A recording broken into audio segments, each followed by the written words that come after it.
that good where he is now? Kumar is out. Once again, SK sits the second game every weekend, seems like. So he's out, and I was just asking if that's good where he is now. so Murali Krishna is in. Yeah. Shiva Kumar's out. Krishna's in. Yep. Ask him if he's okay with the extra lights behind you. Am I okay? Am I okay here or no? Ask him if he needs to switch off. Do you need her to switch off? 1 minute on it. Do you need her to switch off the lights behind us, or is it? She said it's fine.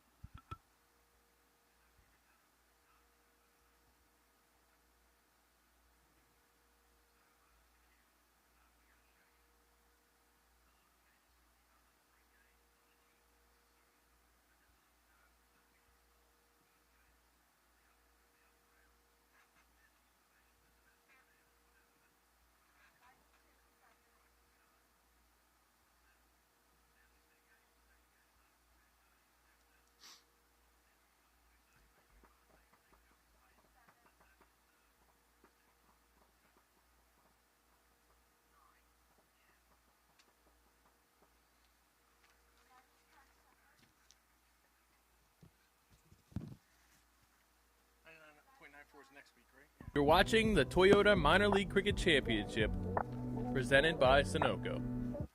Era for American cricket began in 2021. There it goes into a dive! What again? The rise of cricket was celebrated across the country. Now, with big wickets and even bigger hits, the stars of minor league cricket are back and better than ever. Primus goes huge! Don't miss the nation's largest league competing for the biggest prize in American cricket. The Toyota Minor League Championship returns this summer, live on Willow TV. Beautiful day as the action continues here at Church Street Park, North Carolina, as the conference finals of the 2022 Toyota Minor League Cricket Championship presented by Sunoco rolls around in what will be an exciting doubleheader coming your way. We've already had one game for the day, and now in the second one, 6 p.m. Eastern start, the New Jersey Stallions, 1-0 up in the series, up against the home side, the Morrisville Raptors, who will be looking to rectify their mistakes and even up things at Church Street Park, looking to take this into one more day, fighting for survival. Well, so good to have my good friend alongside me, Nate Hayes. We missed you in the first game. You're repping your Morrisville Raptors. What do you think went wrong for them in the first game, and what do they need to do to improve for the second game in a must-win, remember? Well, all season they've struggled a little bit at the number 3 spot. That came back to haunt them quite a bit. As you saw with the Stallions, they managed to struggle through a couple of 50s early on, and that really helped them at the end. The Raptors didn't do that. They had to rely on their captain to make it look like what they could have done would have worked, which that'll help give them a boost in this game, I think. Yeah, it was spin-dominant performance from the New Jersey Stallions after getting that 152. It was a par score here at Church Street Park.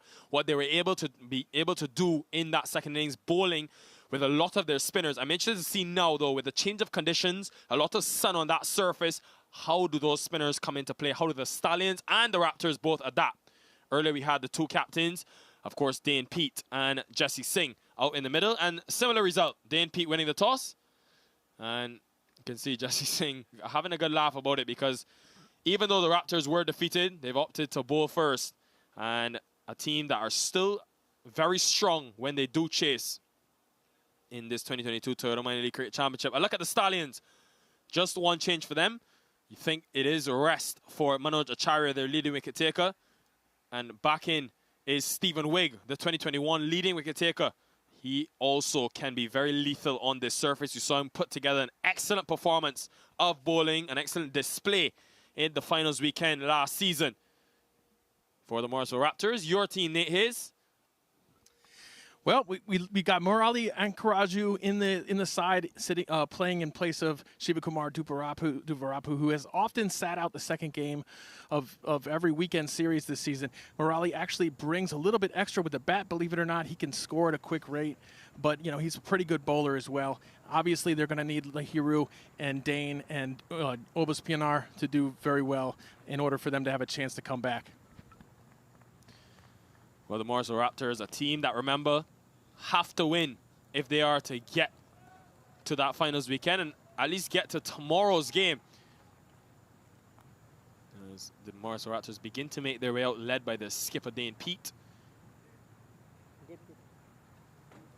But really expecting an exciting game under the lights, the beautiful facilities here at Church Street Park. Of course, around the league, we also have action with 8 teams remaining. The Atlanta Fire, also in this Atlantic Conference, winning earlier today by some 19 runs. Match number 2 was, of course, affected by inclement weather. And we will have a look at some of the other action happening around the grounds later on. Nate Hayes is a similar story for the Raptors, who won the toss and bowling first. They got Anthony Bramble early, but Dominic Rickey got a 50. Because this New Jersey Stallions team were able to play here at finals weekend last season, and they've selected this to be their home ground for this stage, what do they need to do to ensure that they can break this opening partnership early? Well, they're going to have to, obviously, they're going to have to frustrate the Stallions with a lot of dot balls. They're going to have to keep it nice and tight, keep the Stallions batters from opening up, getting their arms free. Bramble really likes to go fast and quick and early, and they're going to have to cramp him for space, if you ask me.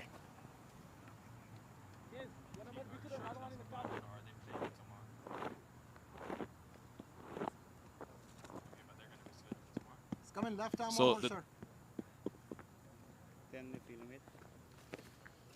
two openers, Anthony Bramble, Dominic Rickey in the middle, as they so often do for the New Jersey Stallions. Interesting on Anthony Bramble, he batted at number 5 for 6 games. He was chopped and changed between numbers 5 and 6.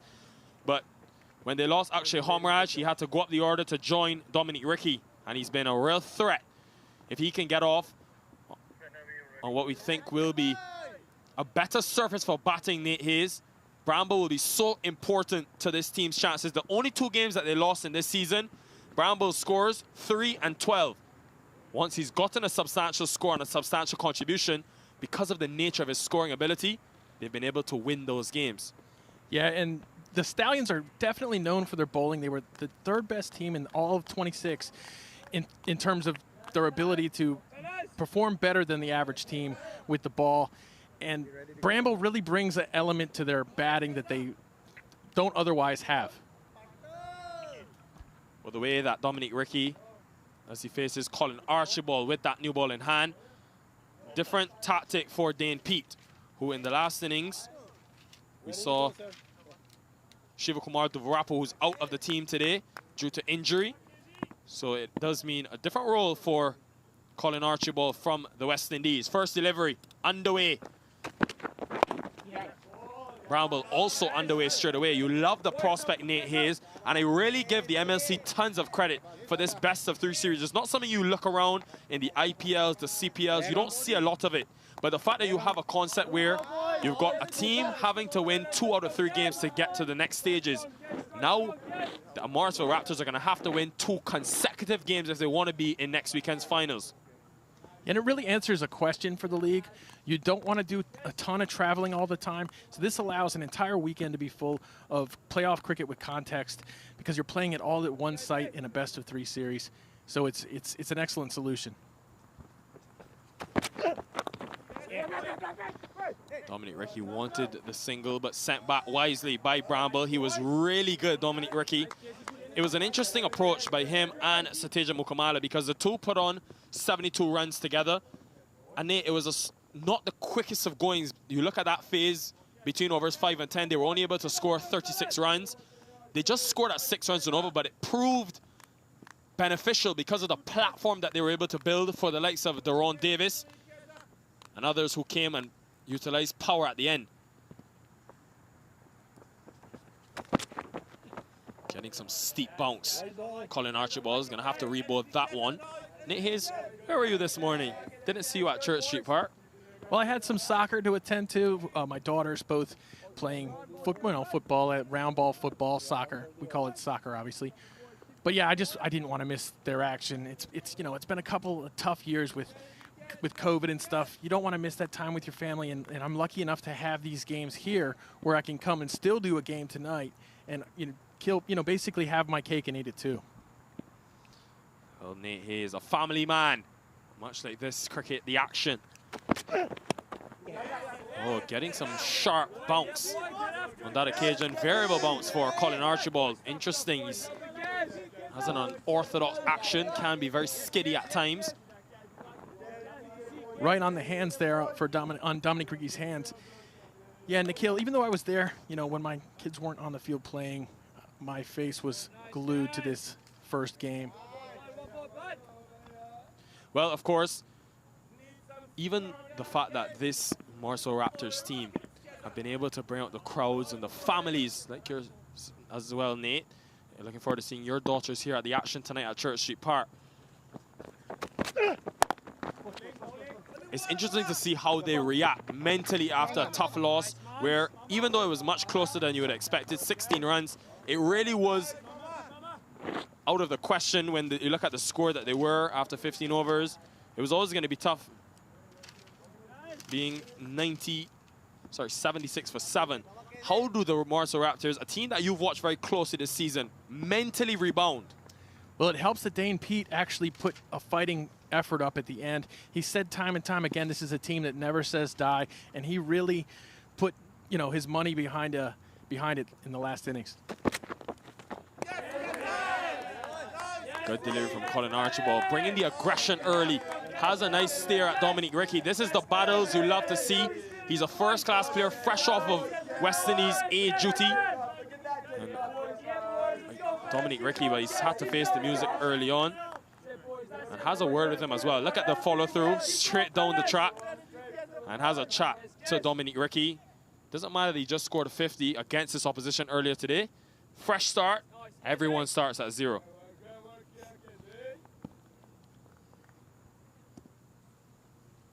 Yeah, he didn't score that 50 very quickly, but runs on the board here really do matter. Short again. Has he stuffed him? There is a man at deep backward square, but Dominic Rickey opens his account with a maximum. And what a statement piece. The two still going at it in the middle. Oh, you love this. This is cricket at its best. Just using that pace from Archibald there. Didn't catch all of it. It didn't look like off the bat, but he just redirected it behind fine leg there.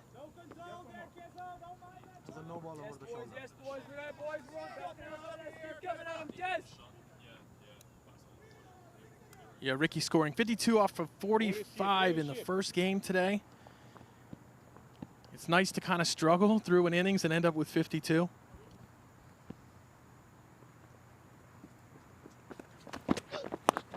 Goes again across the line, but it's more fortunate for Dominic Rickey off the top edge and is going to cannon in to the advertising boards. What a first over it is for the New Jersey Stallions, and the conversation continues between Archibald and Dominic Rickey. Good kids, all over him, buddy. Well done, all over him, buddy. Nice, Desmond. Nice, Desmond. Anthony Bramble doing the mature thing, trying to break up the two. Dominic Rickey will be happy to talk as much as he can because he's a man in red-hot form. It's been a massively improved inning season from him. 15 for none after 1.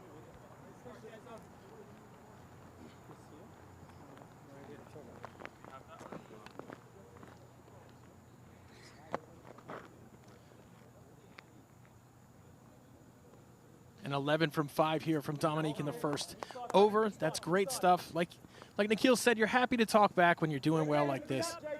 Yo, what a season Dominic Rickey's had. Much improved from last year. And he's a man in great confidence. But he's had to face some experienced players. Colin Archibald, after he shot that 6. Oh, yes. You love a bit of showmanship. And Colin Archibald having to walk back to his mark after being hit for a 6. But you'll know that it wasn't the most convincing of strokes, Dominic Rickey. So you want to get a couple more off the middle of the bat. The main thing, though, he is in the middle. He is in double figures yet again. Aditya Padala, a very impressive youngster with this new ball, especially at Church Street Park, into the attack. We've been lucky to see a lot of Aditya Padala on the premium streams over the last 3 weeks. Anybody who's been following can have a good taste of how good he is. Well, Anthony Bramble, interested to see how he now plays this situation. They've gotten a good start. Nate, he's so important, as we mentioned before, to this team. and the way that they go about things in the first innings. Come on. They batted first 10 times this season out of 15 games, and they've won 8 of them and just lost the 2 against the Manhattan Yorkers during the regular season. Well, he's got that, latched onto it well, and just too short from Aditya Padala. He doesn't have the pace to bowl at that length. And Anthony Bramble, a monster you do not want to wake up. No, you do not want his arms free like they were in this shot here. And Bramble performed very, very well towards the end of July. Slowed down a little bit this month, but he is a monster waiting to be awoken. Pulls again. Astonishing from the power hitter at the top of the order. It's back-to-back boundaries, and the New Jersey Stallions, almost a continuation from earlier today. It's pure dominance to start in the first 9 deliveries. Square leg was in the picture, but Dane Pete had no chance. It was well positioned by Anthony Bramble. Waited on it, played it at the right time, and has opened his account well. This is definitely not Aditya Padala's length. This is not what you usually see from him. This time goes pace off. Padala, and much better option, just be a single. Remember, for those now joining us for the first time today, the Morrisville Raptors, they have to win this game to stay in the reckoning and in this 2022 Toyota Minor League Cricket Championship. That's a leg. The Stallions won earlier today by 16 runs. Similarly, batting first, posted 152, which is the par total Come on. at exactly the par score in the 14 matches played here at Church Street Park. And they'll want to get past that 150 mark, especially after this start.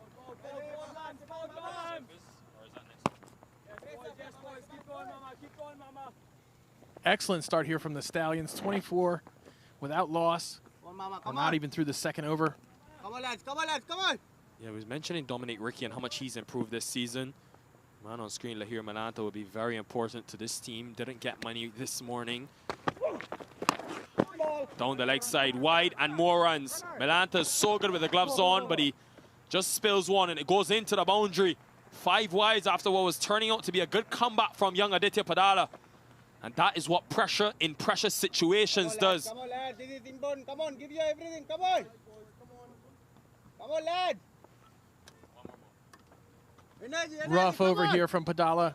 Come on, lad. This is what you risk with the keeper up at the stumps.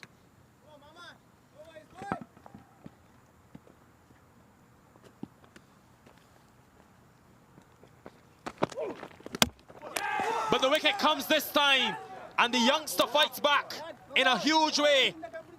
That angle, he's so dangerous with that left arm over. The angle back in to the right-hander. And Dominic Ricky completely deceived. Huge wicket for the Raptors. Well, it's difficult to prepare for the late in-swing from the youngster here when he has bowled so many balls at the wrong length or at the wrong line, and now he finally nails one. Ricky hadn't seen that up until that moment. Well, Dominic Ricky, after a half-century earlier today, not the same result for him. A couple of good strokes, but he's gone for 11. The Stallions, they lose their first. Score now 23 for 1. My son is so soft-spoken.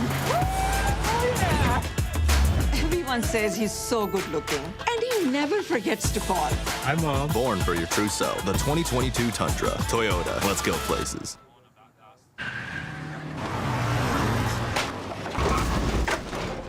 What's up, Doug? What got into you? At Sunoco, we know how to fuel peak performance. Fuel your best. Satija Mukumala in at number 3. This youngster has impressed thousands, you could even say millions around the world, just making his international debut a couple months back. He's played 4 one-day internationals for the USA, and really, at 18 years old, has lit the world on fire, you could say, and also helped his team fight through to 150 earlier today. Can he do something similar? And the reason he's here, the wicket from Aditya Padala Look at the in-swing late through the gate of Dominique Ricky. And because of that strong area where he's able to hit Aditya Padala, swinging the ball back in to the right-hander. He's so dangerous. We saw it against Raheem Cornwall as well, where he was able to dismiss Cornwall twice. Spin into the attack for the first time, Jacob Espinar.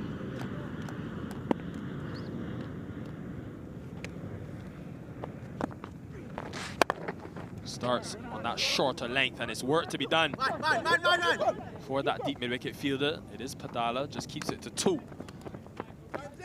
Almost got away with one there a little bit. That was a little bit too short, I think. Come on, lads, come on. Come on, boys, come on, boys. Tends to bowl at a little bit of a quicker pace. Hurries the batter a little. Really was a peach of a delivery from young Padala to get that first wicket for the Raptors. Comes across his stumps, and look at the innovation from this man. When he gets going, he can make you pay. Anthony Bramble picks up his 3rd boundary of the innings, making up for what he missed out on earlier today. The Stallions count on their start so much.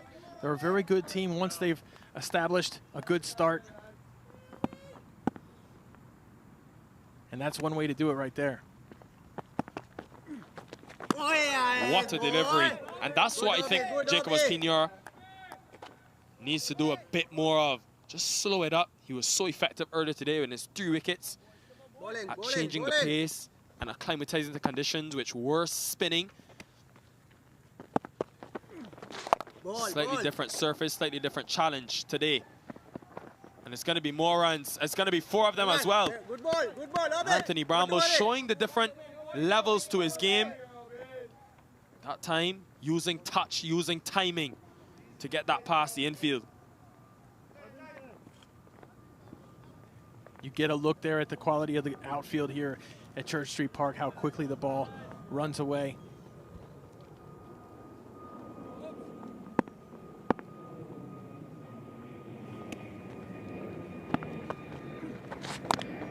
Oh, decided to play that very late. Anthony Bramble luckily gets away with it in the end. But you looked at this New Jersey Stallions team coming into the playoffs this weekend. The power play was an area where they had to improve on. Batting first, the 14 times they had done so this season, they were only able to score at 7.6 runs per over. So far today, they're going at 13.5.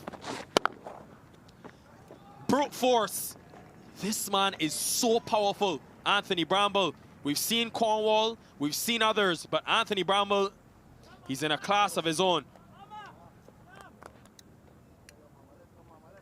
Just a lot of strength on that one. Pushes it through the gap. End of the 3rd over, 43 for 1.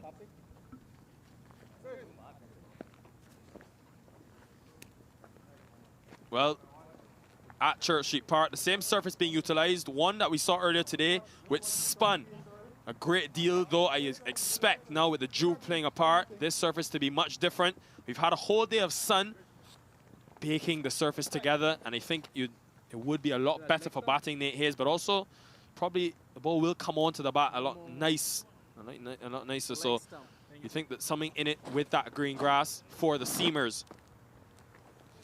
And it has a tendency to become an even better batting wicket as the evening goes on. Second innings, people in the night game, teams like to bat second here, as you mentioned several times, Nick. Padala continuing. Again, getting that inward movement, but Kamala is such a good technical player, able to manipulate the gap so well. This is a combination which I think works wonders for the Stallions. You have a player like Mukamala who can afford to take his time, can score using singles and boundaries. He just hit 3 4s in that 50 that he scored earlier today. He's a touch player who likes to manipulate gaps. And when you have someone like Anthony Bramble at the other end, I think it just plays into his comfort zone so well. That's why he's coming at number 3 to bat alongside Anthony Bramble, who's already gotten off to a ferocious start.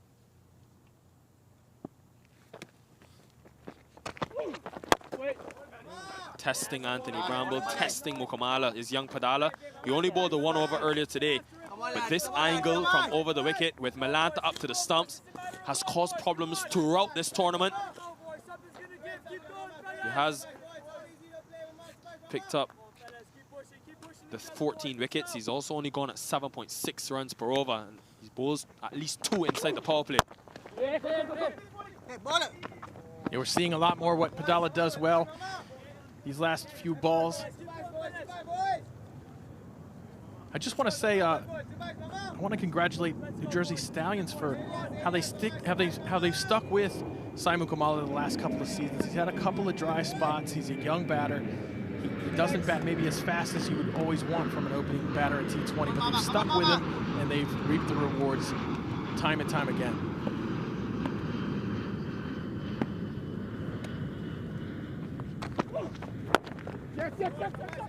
This is good cricket from Anthony Bramble. Very good cricket, because even when he hasn't been able to score boundaries, he's ensured that he gets to the other end, keeps that score ticking over. We know the importance of runs on the board, scoreboard pressure. Comfortably got home in the end.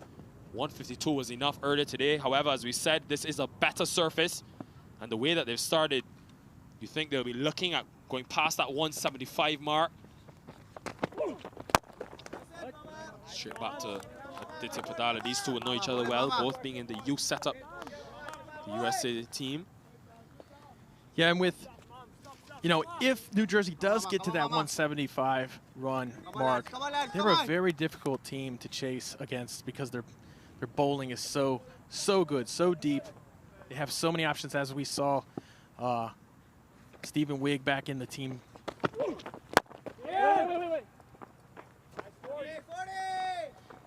Ends the 4th over with a dot. We'll get back to that in the next over. End of 4, 47 for 1. Come on, boys. Come on, boys. You flat, boys. Come on, boys. Let's go, let's go, let's go. Come on, Archie. Come on, boy. The New Jersey Stallions looking to close this series out, and book a spot for the 2nd season running in the Minor League Cricket Championship Finals weekend. Next weekend is coming your way at Church Street Park right here in North Carolina, where we'll have the final 4 teams fighting it out for that trophy, the coveted prize. The youth out in their numbers. Nate Hayes, you guys always boast about a big turnout at Church Street Park for these evening games. I hope you don't disappoint. Well, I hope so too, but I don't count on disappointing. We have, as the league games end, more and more people roll into the park, roll up to the park, they walk to the park, they take a shuttle to the park. But yeah, under the lights, we'll see many more people. Colin Archibald in again, and not surprised by Dane Pete that he's gone to Archibald. I thought maybe we would have seen an over from Matthew Ford as well inside the power play, because there's one man at the crease who they'll want to dismiss, and that's Anthony Bramble. When you look at what he's able to do for the Stallions and the times that he has gotten substantial scores, it's the manner that he scored. That 80 not out from just 43 deliveries against the DC Hawks was such a dangerous knock. 58 from 29 balls against the Titans. When he gets away, he really can make you suffer as an opposition, so they'll want that wicket desperately. Pulls, but should just be one. Down to that deep mid-wicket region. What has impressed you the most about Anthony Bramble, the way he's come into the minor league? I mentioned at the start, he batted at 5 and 6 for the first 6 innings, but then moved up to the opening spot. Well, he's given them that explosion that they can, that explosiveness that they can pair with Simon Kamala. Take some of the pressure off the young man. And Nikhil, you and I were in Philadelphia. We saw Bramble absolutely explode there. He's a very powerful batter. He gets the team off to a great start where they can kind of count on their lower middle late batting towards the end of the innings to give them that final boost, and that kind of completes the package for the Stallions. Well, he's one of those power hitters in this 2022 Toyota Minor League Cricket Championship. Toyota Tundra-like players. Think about him, you think about Rakeem Cornwall, Jacobus Pinar on the Raptors. He's hit 6s. Another 2 from Mukamala. This young man is so adept at being able to turn over the strike. And Peter Delapena mentioned it earlier today, the youth and the young talent on display. Mukamala's one, Matthew Ford, another, Aditya Padala, who we've seen already take a wicket. Just so great to see the young talent blossoming and maturing to play cricket at the highest level. Absolutely, it's critical. It's critical to the mission of cricket in the USA to develop these youth players, and they're already well on their way. Wait. Unable to squeeze that one past point. Good stop again by the athletic forward. But so far, it's been a much improved over. Just 3 runs have come from it after Archibald conceded 15 from that first over. How they manage his overs as well as Matthew Ford's will be very interesting to see. The two didn't finish their quota in that first game, but you expected that because it was definitely more spin conducive in terms of the conditions that we had at Church Street Park. Archibald bowled 3 overs, 2 for 29. Matthew Ford also bowled 3, but for 33 runs.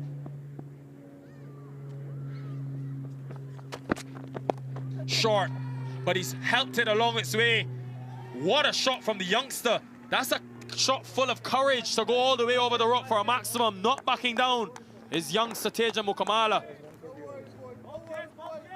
That cameraman that down there is going to have to look out. He's going to have to keep his head up because that one's coming awfully close to him right there. Oh, look at that, though. Didn't even flinch. Our superb cameraman down at the fine leg region. Aaron, brilliant. On and off the field, Nate Hayes. Getting great views thanks to Aaron and thanks to, you know, all these wonderful cameramen here. It's a much improved start in the power play for the Stallions, even after losing the wicket of the reliable Dominic Ricky. Mukamala's come in, he's just improved by leaps and bounds. Yes, he got runs last year, but he would want to improve that strike rate. We spoke to him at the end of the last game, and he said it's an area he's been working on. Can clearly see it. Archibald around the wicket now. 2 is the call again. Wait. Sent back smartly, though. Don't want to risk anything at this stage. End of 5 overs. The score, 57 for 1.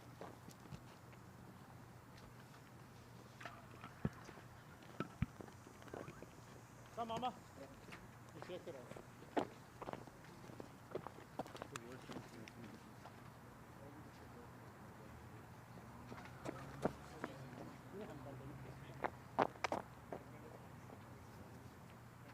Respect.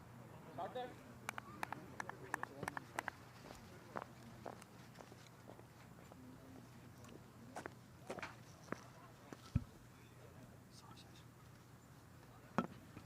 Let's go, Bramble. And so here at Church Street Park, the New Jersey Stallions, they've gotten off in quite a hurry. Anthony Bramble has gotten things going, 27 runs to his name. Saiteja Mukamala, he's been getting in on the action as well. It's been a pleasure to see what they've been able to do. And for the Morrisville Raptors, they're going to want to break this partnership. Bramble, he's been so good for them. Just because of what he can do up top the order. They lack that explosiveness. And Padala, can he break it? He goes full and goes straight. Mukamala goes straight back down the ground. Just going to get one to bring Bramble back on strike.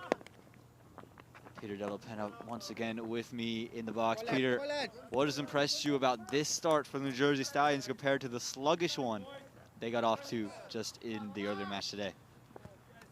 Well, what's impressed me is how easily they've gone about this, considering the fact that the Raptors, the lengths they've been bowling, bizarre. Everything's short. One of the few pitched up deliveries we have seen swung into bowl Dominique Ricky. And just now on that last delivery, we see another rare pitched up delivery. And again, it's swinging in. When they pitch it up, the ball is swinging in. You're seeing a lot of inward movement from both pace bowlers, Archibald and Padala. You're getting a lot of shape from the left-handers moving in, yet they're not pitching it up. Everything that's been scored off of essentially has been short. It's a very rare pitched up delivery, and they pinched 2 off it. Good running between the wickets by Bramble and Mukamala. But that first over by Archibald, every single ball was short. That 6 was short. Free hit, short for 4. Then again, he bounces Mukamala in the last over. Hooked for 6. Everything that's gone to the boundary has been short. When they pitched it up, they've caused a lot more difficulty. Well, they go pitched up once again, and as you mentioned, it is peculiar to see them continue with that length. And for Aditya Badala, I think this is where you're going to want to operate. Be fuller. That's where you were able to take your initial wicket as well. And it's where you seem to be creating the most problems, as you mentioned, Peter. Well, again, that's where they've been getting the movement. Anything short, it's just sitting up waiting to be whacked, especially over the leg side. But when they have pitched it up, they're getting that extra movement. They're causing problems. I don't understand why they're not bowling Fuller. Well, again, Fuller, a little bit of width on offer, but can only get it to Colin Archibald. And something peculiar about Church Street Park that's different from other venues across the country is the game seems to ebb and flow a little bit more here, where you just see one team just absolutely obliterate the lights out of the ball.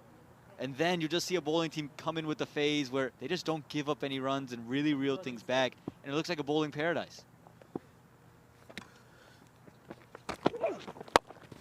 Well, this one on the full. It looks like it is going to be a catch. It's Abhiram Bolasetti. You can see the elation on his face. And Aditya Badala strikes twice. This time he strikes in the form of Saiteja Mukamala to finish out the power play. Huge wicket here for the Morrisville Raptors. Well, it's not quite where he intended it as a full toss, but the intent is correct. Getting it full. He didn't pitch it, but it's a low full toss, sliced to backward point. And when they've tried to get it full, that's when they've got the wickets.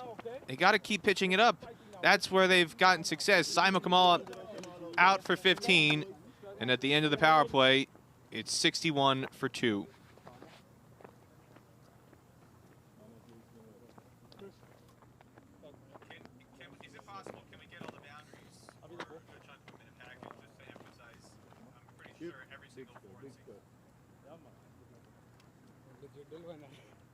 Bravo, good catch.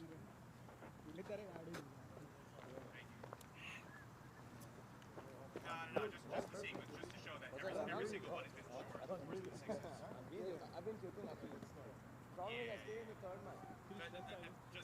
Sorry, just the pace bowlers. So not the third over. There were 3 in the third over. Spinner. I'm looking for the one. Far from over, boys. Far from over, boys. 2 quick wickets here and a lot of things to look different, boys. 40. No one. Drop the 40, please. Please don't have boundaries. Well, Anthony Bramble, he's 28 from 16, and he's being joined by Paul Palmer, who's been so vital in the middle order for the New Jersey Stallions. Has really been a breath of fresh air for them. Again, just as Anthony Bramble was up top the order, they needed someone to explode in the back end, and Palmer has been that guy. It's Dane Pete, the captain, who's coming with the ball in hand, and he just wants to test his arm against the likes of these 2 bats and see if he can produce this wicket here and get Bramble out and just turn the match on its head. That's your middle. Palmer will start at the non-striker's end. Off.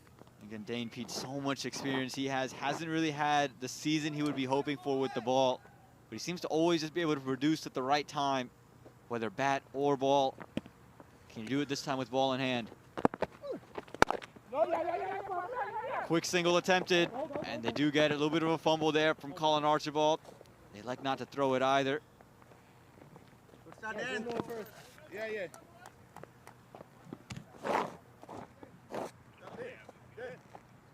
One out there. Middle stump, please. JK. That's your middle stump. Thank you. Extra cover. 2. And Dane Pete. Bowling around the wicket to your batsman. 5 to come. Dane Pete wants to test his arm against the left-handed Paul Palmer. That's going to be the question here. That's why he's brought himself on. There's turn on offer on the wicket. We've already seen it from the over of Obis PNR. Think about that delivery he bowled to Bramble after being hit for a boundary. Right there, starting at the off stump. He's going to want to keep Paul Palmer pinned to the strike. We saw Obis PNR spin one back in on him in the first match.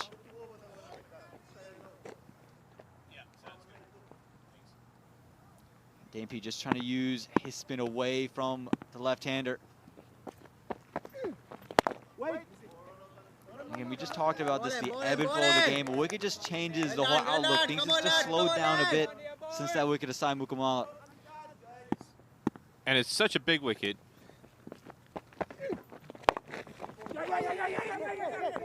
As they go for that quick single and get it. Because of how he scored in the first game. In the first game, he scored off of 37 out of his 41 deliveries. So more than 90% of the balls he faced, he was scoring off of incredibly efficient innings. He only had the 3 boundaries, but he didn't have a dot ball after the 8th over. And to get him out at the end of the power play is huge in the context of how he performed earlier today, scoring his third half century of the season. Dame Pete keeping them nice and tight. And you mentioned Simon Kumala. Think about Dominic Ricky as well, who was sluggish, but those two both scoring half centuries, and those two scored 2/3 of the 153 that were put on the board. And now just having bats who haven't found as much success here as Dame Pete ends this 7th over at 63 for the loss of 2.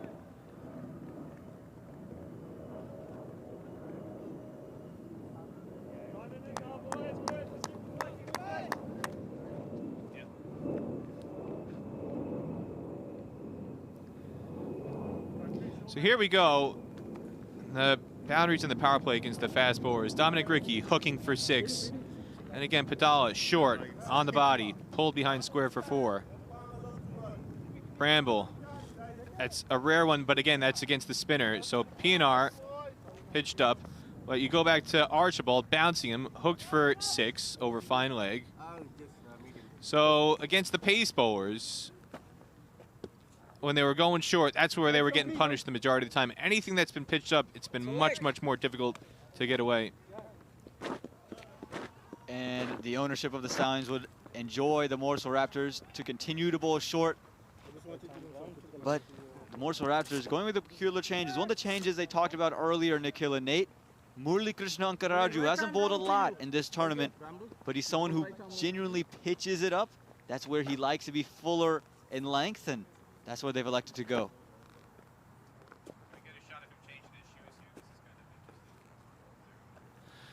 You don't see this too often. Maybe he wasn't ready to bowl. Maybe he got the signal. The bat phone was lifted a little bit delayed into the match, having him change his spikes.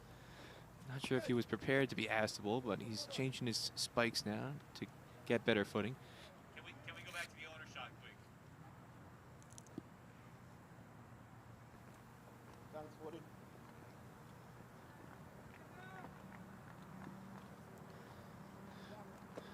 Here's again the Stallions owner. So that's Ravi Suri on the left.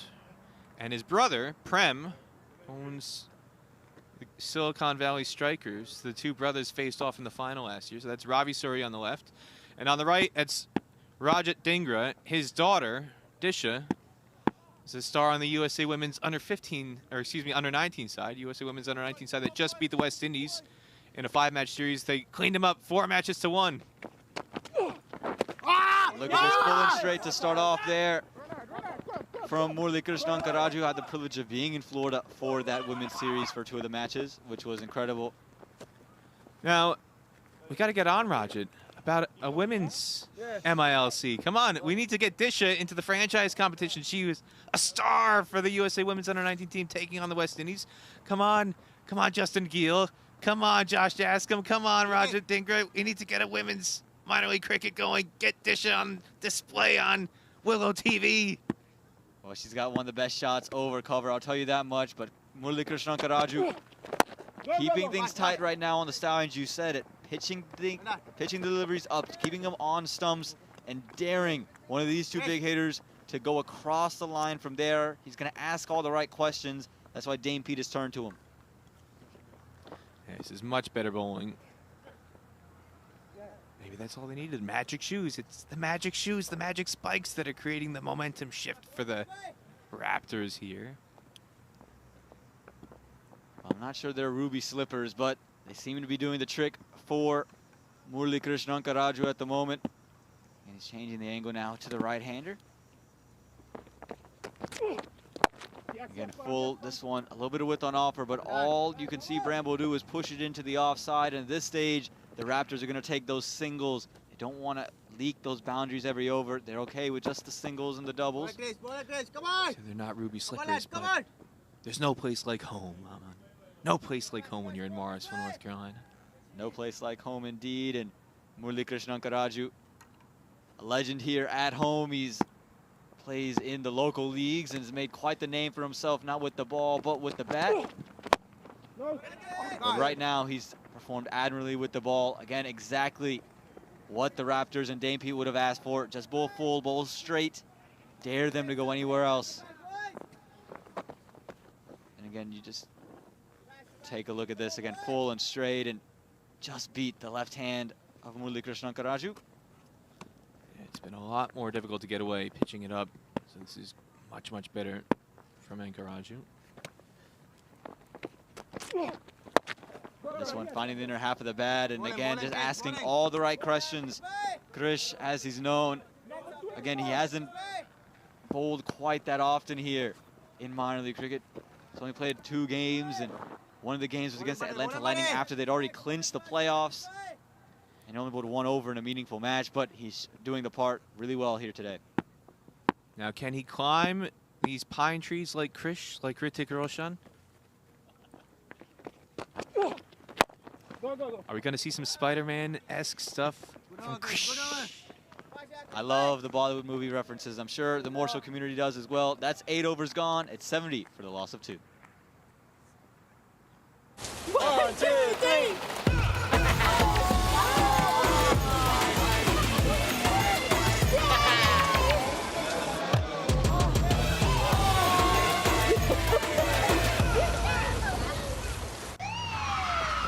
Took that last corner pretty quick. Sir, I need 1 hand on the roof, 1 hand on the pump. Timeout for Sunoco Go Rewards. Keep pumping. With new Sunoco Go Rewards, when you fuel, you save, because rewards come first. Just a little bit. Middle.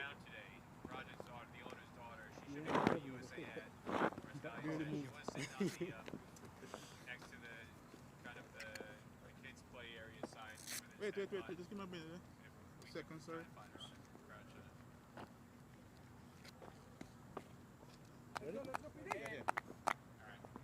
Well, Dane Pete back into the attack, rolling to the left-handed Palmer.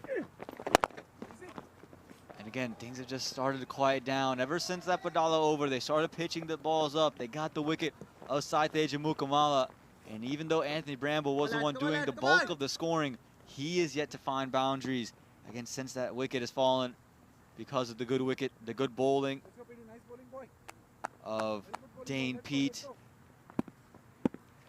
and Murali Krishna Karaju. This time used to the feet, but all he can do is jam it out. And Dane Pete, so experienced, so smart, just spotted the movement. Yorked Anthony Bramble.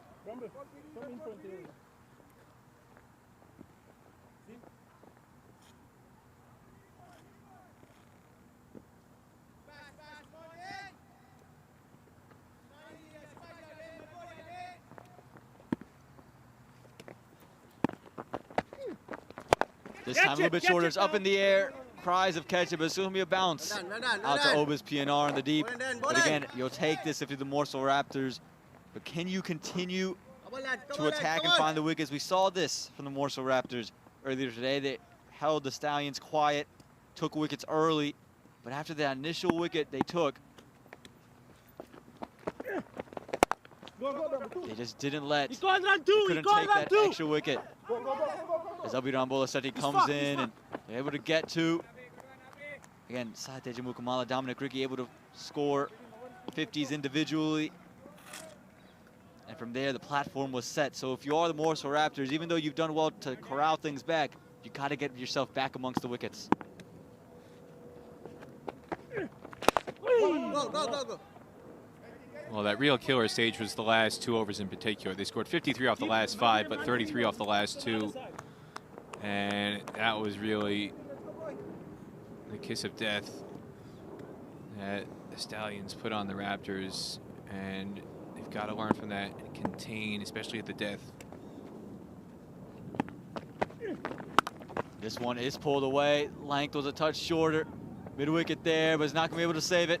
It's going to be another 4 runs. Abhiram Bolasetti, he doesn't look happy with himself there. They had just stemmed the flow of boundaries, but in the final delivery of the 9th, it's 4 runs, 79 for the loss of 2.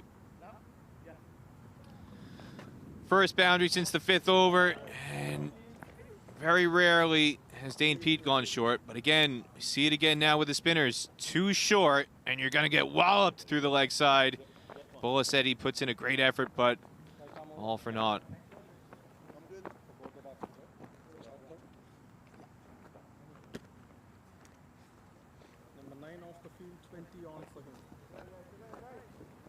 Bowling change.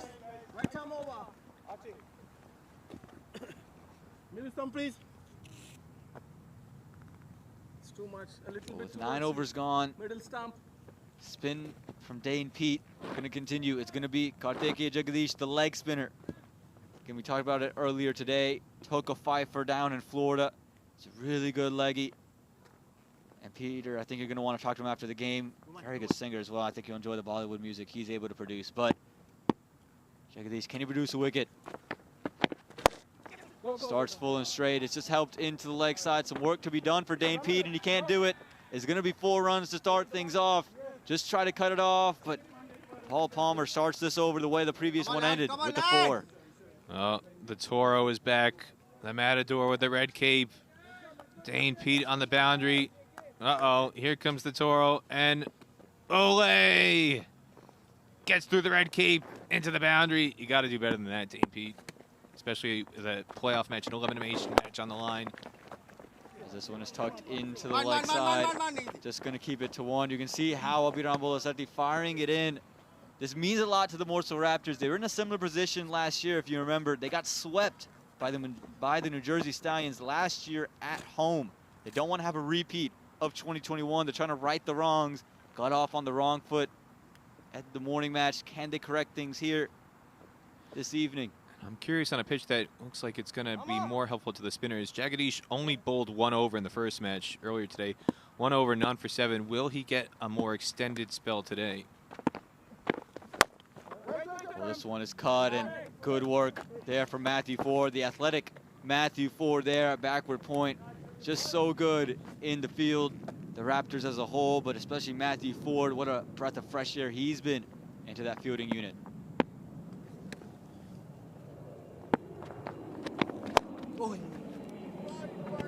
Much better now from the Raptors.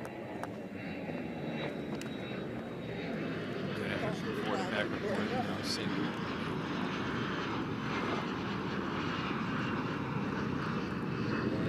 Karthikeya Jagadish. Bowling and Paul Palmer is going to be an interesting matchup. Got to expect a lot of googlies. See him starting on that length, close to Paul Palmer, not letting him free up his arms. Much better now. And again, this pitch, heard Nate Hayes and Nikhil Tamchandani talk about it before. They left it uncovered in between matches. It was very overcast for the first innings in the first match, but it's been blazing sun for the last 3-4 hours. And that's helped make the pitch for the spinners. What chance of a run out here, but Lahidu Malanta never went to go pick it up. You could see Anthony Bramble was off in a hurry. Palmer sends him back, and everyone gets home. In the end, 10 overs gone, 85 for the loss of 2.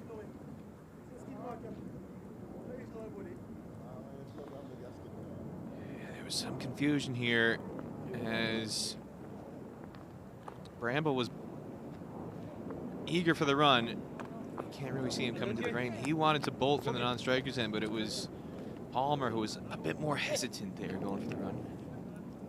At the end of 10 overs, it'll bring about commentary change and bid farewell to Peter Della Penna and bring along Nate Hayes as Dane Pete continues with the ball in hand.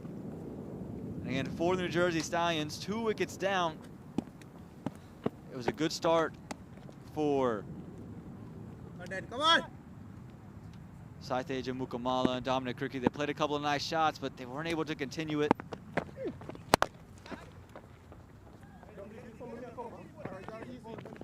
Just see, again, singles being taken here from the New Jersey Stallions. They're just finding ways to keep the runs flowing. The Raptors just have to minimize those poor deliveries, the short ones they've taken advantage of. We've seen 2 boundaries in the last 2 overs. Again, if you are the Morrisville Raptors, want to quiet things down.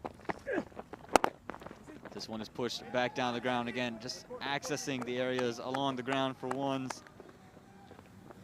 Able to find those singles. And Nate, you got a chance to step out and see what the crowd is like as they trickle in. What's the atmosphere like out there at Church Street Park? Well, it's starting to build a little bit. Obviously, we're going to see a lot more of that real soon. Well, met on the full, but just going to be 1. Again, things have really quieted down. I have to imagine that the Raptor support really has riled up in the past couple of overs. Yes, and we've talked about this. We talk about this every game, how you can't take a good start for granted here. You have to, you know, there's going to be a lull to the innings at some point, typically. What a great delivery there from Dane. But yeah, there's going to be a lull, and the Raptors need to buckle down on that and try to stifle them. They'd love to get Bramble here when he's back in the on strike. This one straight onto the pad. They want it.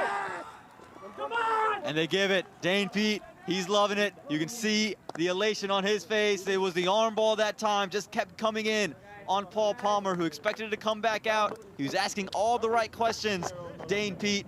And like we said, he hasn't bowled a lot in this tournament. Hasn't had the best of tournaments. But whenever the Raptors need something, it's that man on your screen who delivers. This time with this wicket. Take a look. Just kept coming in on Paul Palmer. Well, I think he's had a pretty good tournament. Again, this angle here, it just maybe feels it might have been sliding down. Again, of course, the umpire's decision, final. It'll be the end of Paul Palmer.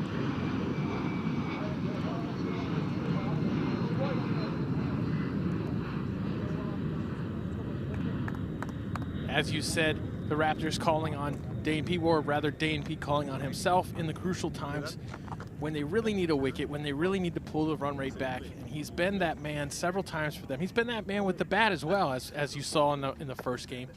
Well, it's Raymond Rumraten who's come in to bat here for the New Jersey Stallions. Different role we mentioned. Peter Della Penna and I had talked about a different role for him this year, a little bit lower down the order, but he does have the big hitting prowess to clear the boundary.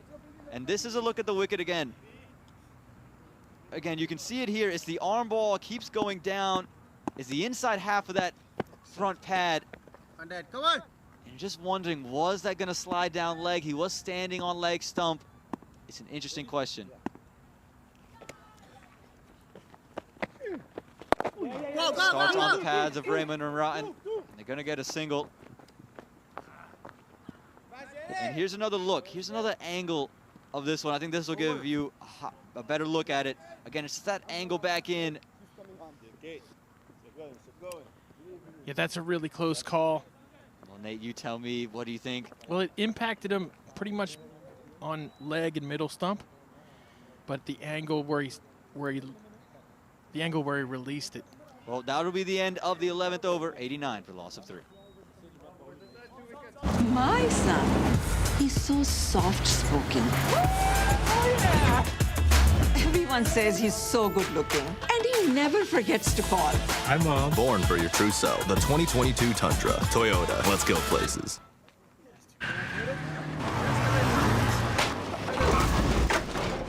What's up, Doug?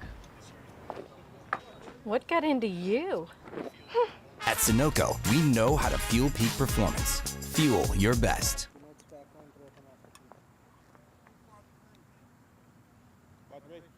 Raymond Rotten, he's going to be relied upon heavily.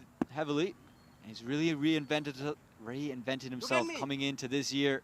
Much different player than what we saw in 2021. Yeah, strike rate jumped up tremendously.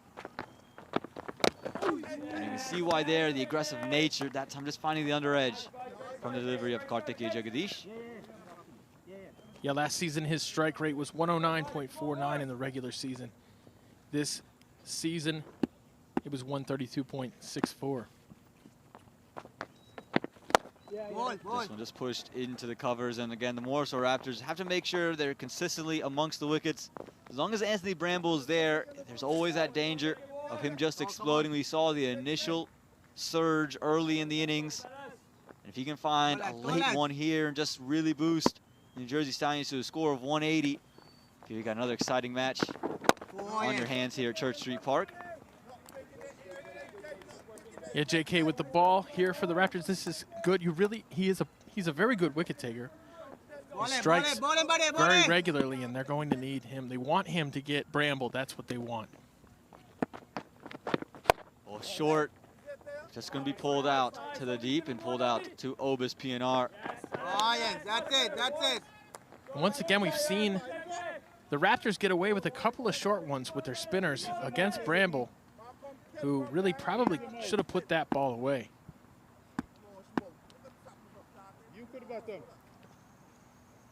Raymond Rumraten, he's someone who does like that slog speed option. And you just have to imagine if you're Karthikeya Jagadish, do you try to loop one up and and just dare him to play a slog sweep. We saw him get out like that last week. Instead, just drops it a little bit short, but not enough room to cut it away. Karthik Jagadish, he's such a smart bowler, very intelligent. There's a lot of the variations as well. Very difficult bowler to put away. I know Ray's happy to be back here. He's made some tremendous plays in the field at Church Street Park in the past. Everybody remembers the one-handed leaping catch. This one in the air and just away of Abhiram Sati there. Short cover would have been an outstanding one-handed grab. Just stays out of his reach. That'll be the end of the 12th over. 92 for the loss of 3.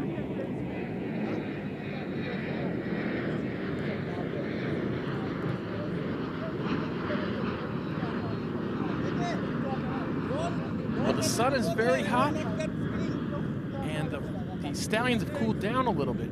Bramble started off on fire. He's slowed a little bit to 40 runs from 30, but he's still in the middle, and that's what matters to the Stallions. Ray Rimrotten with him right now, 2 from 5. Saiteja Mukamala was out a little bit early, and Paul Palmer never really got the strike rate that we'd like to see from him. And look at the worm again. Things just slowing down for the New Jersey Stallions as the Raptors have just come back in and kept things really tight.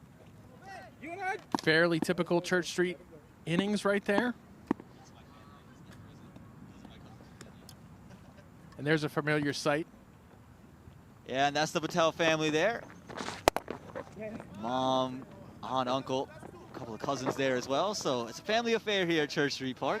I was gonna say you're gonna have to be a little more specific than that with the Patel family there. Come on. Again, we just live half a mile away, so always eager to come and check out the cricket here at Church Street Park. And again, a big playoff game in the mix here. The New Jersey Stallions, they're 93 runs deep here in this 13th over. Again, the Raptors will just love a wicket here, the wicket of Anthony Bramble. As Obis PNR comes into bowl and it's just pulled away. Going to be just a single out in the deep. And after that initial start from Bramble, we've really seen him been quiet. We really have. He's slowed down quite a bit. The first 3-4 overs of this innings did not look like this game was going to end up being a contest. It looked like we might not have a game on our hands Sunday, but if the Raptors win today, we'll be back in action tomorrow here at Church Street Park.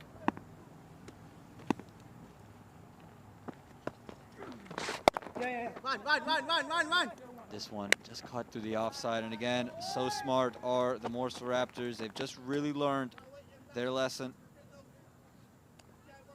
And they've just made everything so difficult. Again, we haven't seen that flurry of boundaries, just the 2 boundaries in the 7th and 8th over. I haven't seen it come since then.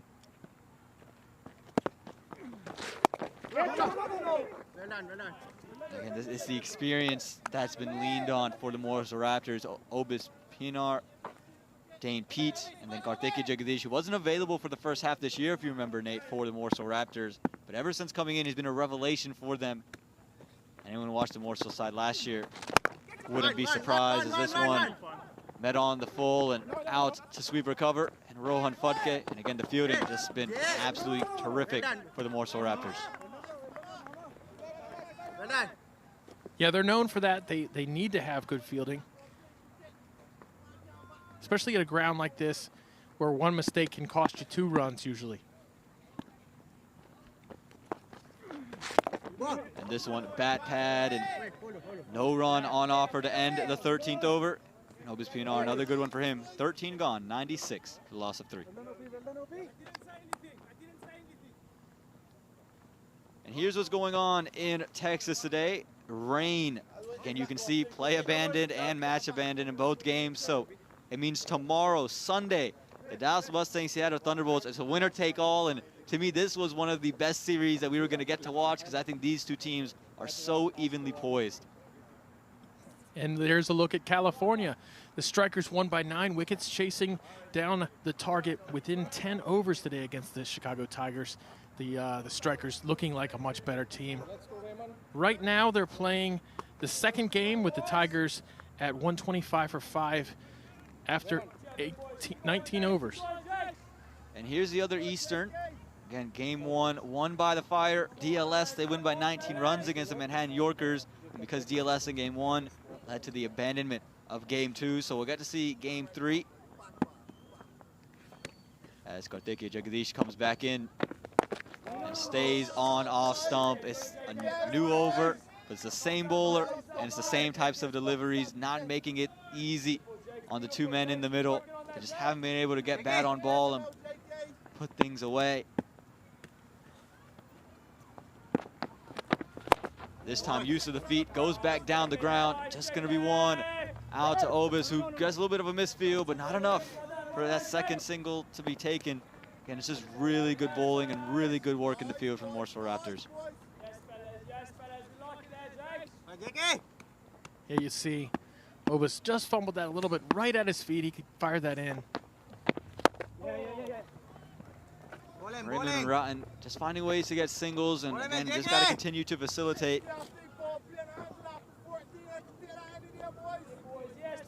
And again, the New Jersey Stallions, after that flourish of a start, they were thinking 180 for sure. Well, don't need shots like this. It's right back down the ground.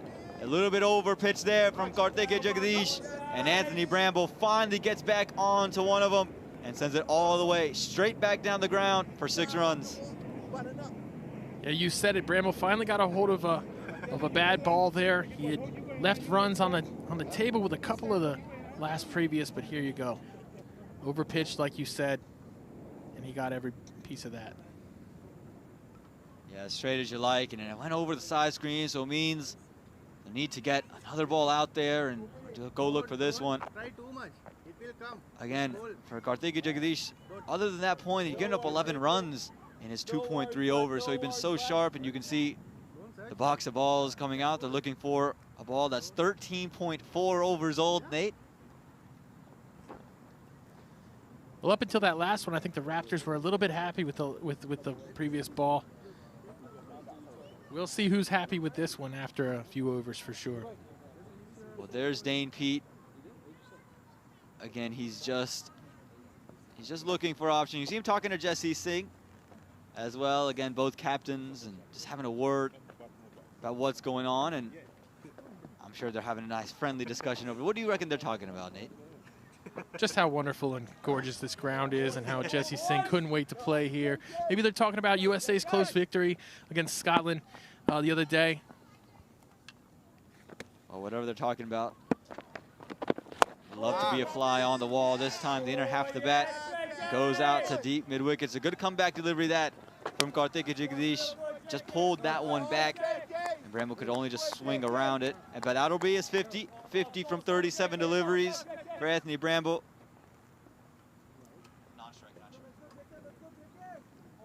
And again, Anthony Bramble, who got off in a hurry, slowed up as of late, but with that last 6 and that single, able to get himself to 50. A slight bat raise from him. Again, he's looking at much bigger things. This one just pushed, and it's going to be a dot ball to end it to Raymond Rotten. Again, 50 for Bramble. And that'll be the end of the 14th over. And at the end of 14, the score is 105 for loss of 3.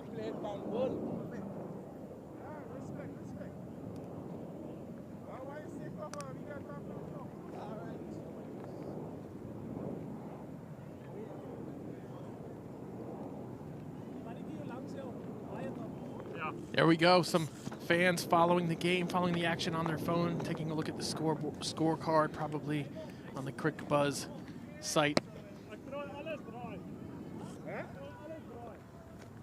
Sorry, Crick Clubs. Or they're watching it on the YouTube, listening to our commentary, listening to that mistake I just made. Watch that plane there, flying out of RDU. One of the common sights here.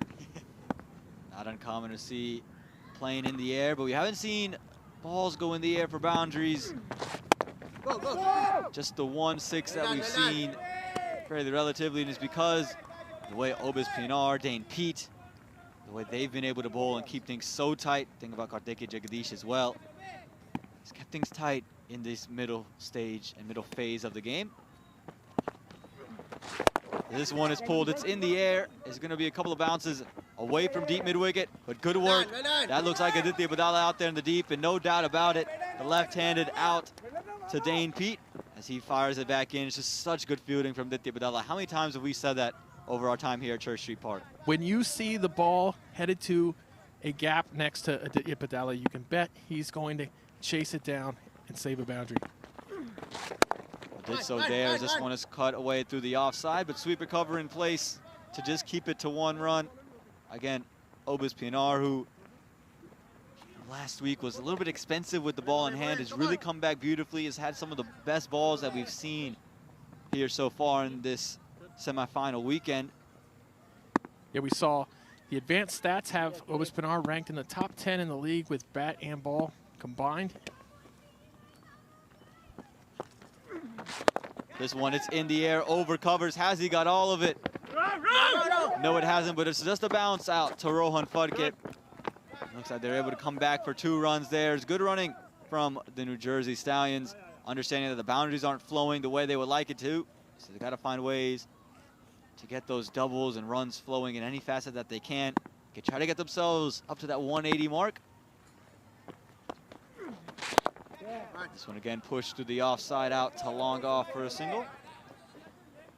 Pinar really bowling quickly, the ball is a hot potato in his hands. He's ready to go with the next ball as soon as he gets it. Seems to be a common trend for the Morrisville Raptors. How about Dane Pete, how quickly he gets through his overs.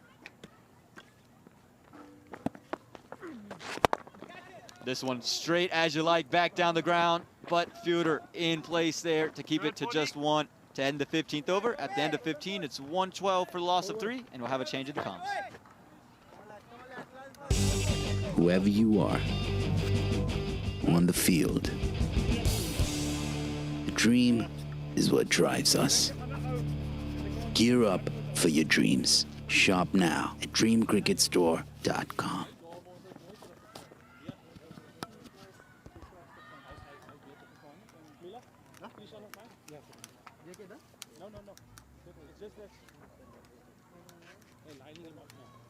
The Bramble guy.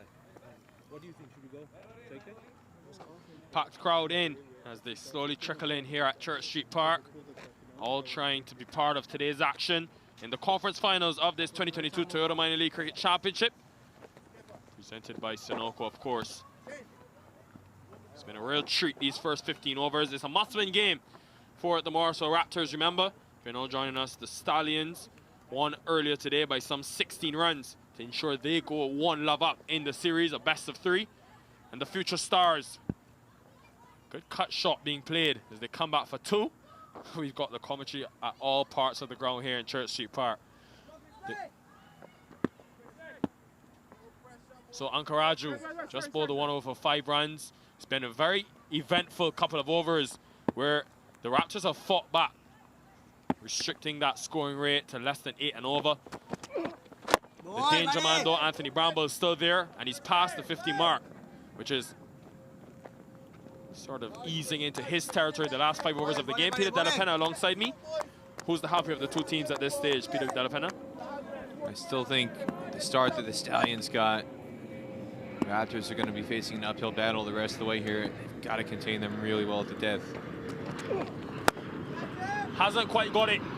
There is that deep cover fielder, and he takes the catch, Aditya Padala. So Raymond Ramratan has struggled in his 13 deliveries, had to get a move on. They've got 7 wickets in hand. And in the end, Ankaraju into the team today, making a difference with the ball. Well, all the luck that Sivakumar Tuvarapu did not get the first game. His replacement, Ankaraju, starting to find that luck. Sky chance by Ramratan. Finds the cover sweeper Padala. He goes for 9. And it's 113 for 4 in the 16th.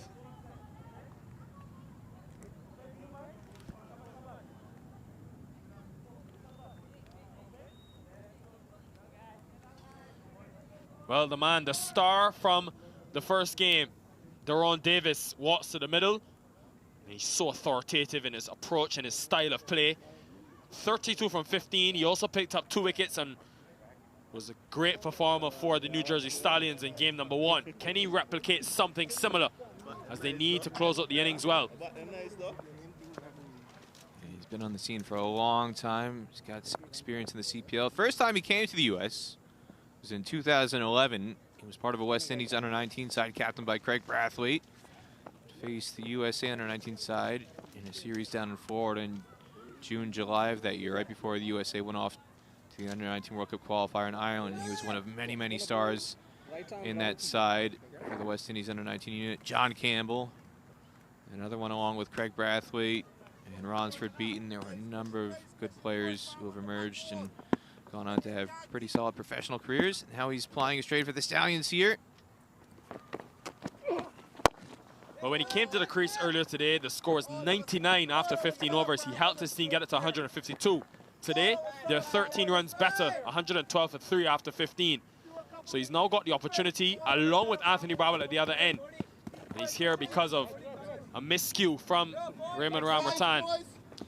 He's never in control of that shot. One hand flying off the bat. And it just floated up to Badal on the boundary. Very comfortable catch for the teenager. I am very intrigued by the fact that Matthew Ford, who they've brought in for the last couple of weekends, has not bowled a delivery in this inning so far. Off the outside edge, squirted pass, and it's a quick outfield, and it's going to be another boundary for the Stallions. What a way for Daron Davis to get off the mark. Pretty much sums up what the type of day he's had. Whenever he's touched his turn to gold.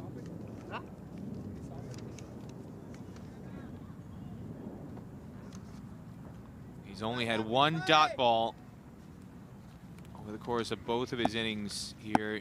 As you said, Nikhil, he has been very difficult to beat the edge. When you find the edge, it still goes to the rope. Good effort by Fadke, but he was able to just keep it to 1. Now, Matthew Ford not bowling on delivery. Earlier today, he bowled 3 overs for 33 runs. Given the wicket taker that he is, though, even though he has struggled today at least to pick up wickets, I still think he's got to be into the attack. You've only taken 4 wickets. Interesting move from Captain Dane Pete. But a well-bowled delivery from Ankaraju to round out the wicket. And a successful over coming to an end, 120 for 4.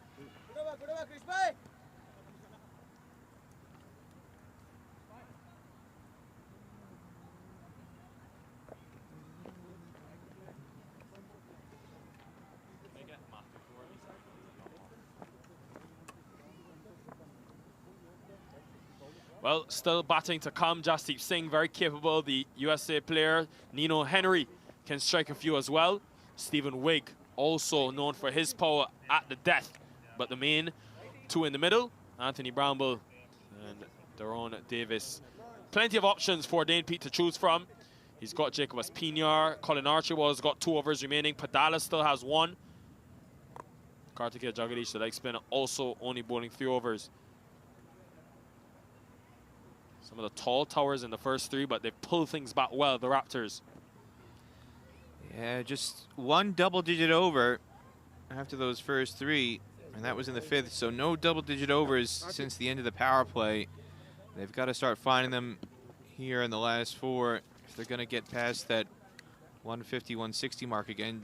Darren Davis did a fantastic job of that at the tail end of the first innings in the first match. Question is, can he do it again today? As Colin Archibald comes back into the attack. 2 overs, none for 25. He was hit very hard in the power play. 15 in his first over, and then another 10 in his second. And everything that got hit to the boundary off Colin Archibald in that opening spell was short. Kept going short, short, short. And Dominic Ricky hooked him for 6. And then again for 4 off a free hit, and then he bounced Sai Mukamala, and again was hooked over the fine leg rope. So all the bowlers who've been having more success today, they've been pitching it up. Almost every single wicket has been on a pitched up delivery. I wonder if he'll change his tactics here at the death.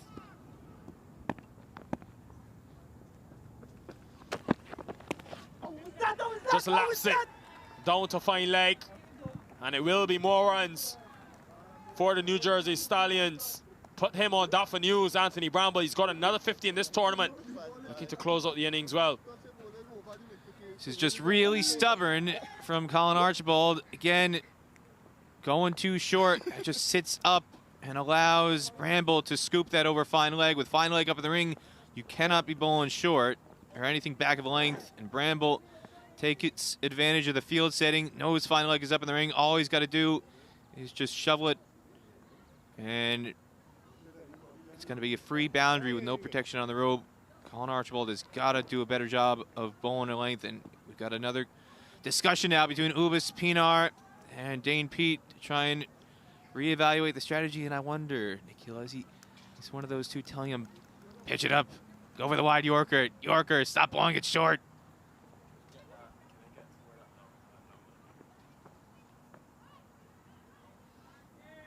So Colin Archibald has been on the expensive side today.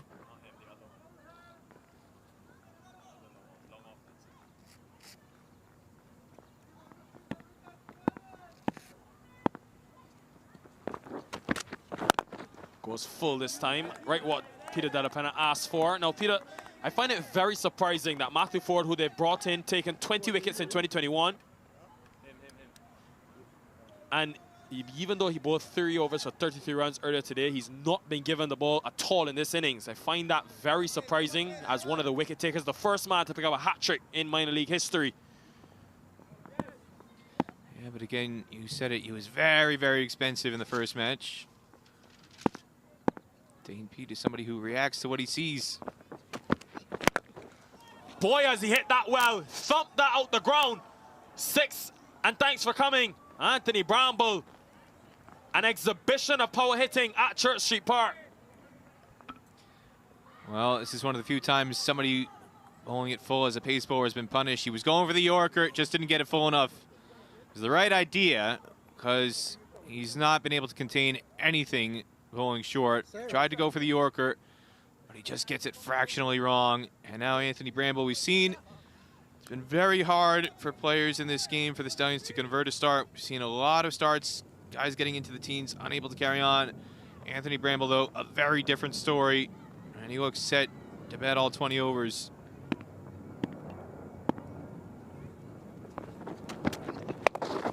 Goes short this time. 2 is the call for Bramble. When he wants it, you'll get back the strike.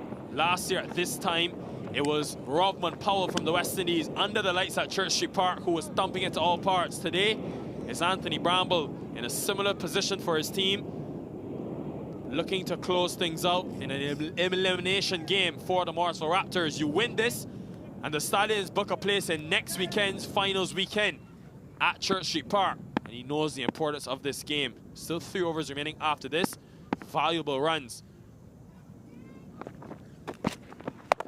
Goes short again. Pace off this time. There is that mid-wicket fielder, though. It will just be a single. But the way that Bramble's commanded authority, he strikes at 150 in the tournament. He's showing you exactly why he'll relish this opportunity to play on a turf surface. A lot of the cricket in New Jersey would have been on that synthetic matting. Yes, like some little away. Yeah, their home ground, Howe Athletic Complex in central New Jersey, is an artificial wicket. He's shown no difficulty adjusting back to the natural turf here. One to come. And there's really no respite. Darren Davis now on the strike. Pick your poison if you're Colin Archibald, as Milanta, the keeper, just adjusts the angles to the boundary riders on the leg side. I want to make sure they get this right. The field suggests that he's going to bowl or look for that Yorker length. With that fine leg, you want to be attacking the stumps. He has that added protection in the deep. Could go short as well with the 2 sweepers on the onside. But he has been punished, as you mentioned, when he does go short. Choosing to come around the wicket now. I think he's just going to try and slant it for the wide Yorker, just get a very wide angle. Angles the ball into the body of Bramble. Oh, sorry, Daron Davis. Just be a single, though, to end a big over for the Stallions. 14 runs from it, 134 for 4. Well, Anthony Bramble has been magnificent in what is his 4th half century of the tournament. From the very beginning, he would have missed out earlier today. but he's just manipulated the field so well, dominating the power play the first 6 overs with fielding restrictions. But then, once the middle overs and the spin came into the attack, did well to continue that scoring rate, ensure that they had one set batter at the other end, and then can play strokes like that when he's well set. And boy, is he a special talent to have on display in this 2022 Toyota Minor League Cricket Championship. And it wouldn't be possible, of course, without our corporate sponsorship, Dafa News, Toyota, and Sunoco. Brilliant to have them on board. Toyota for a 2nd season running. You think about Toyota Tundra, a couple of players come to mind. Bramble, certainly one at the top of the list.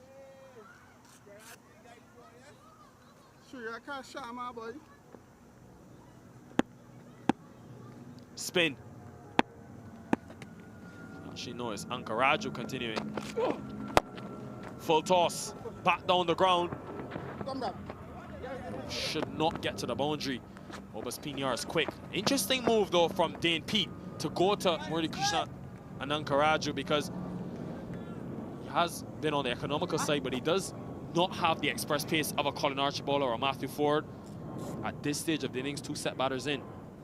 Again, he's got all those variations. He's got the cutters. He takes pace off the ball. It'll be very difficult to get away at this stage.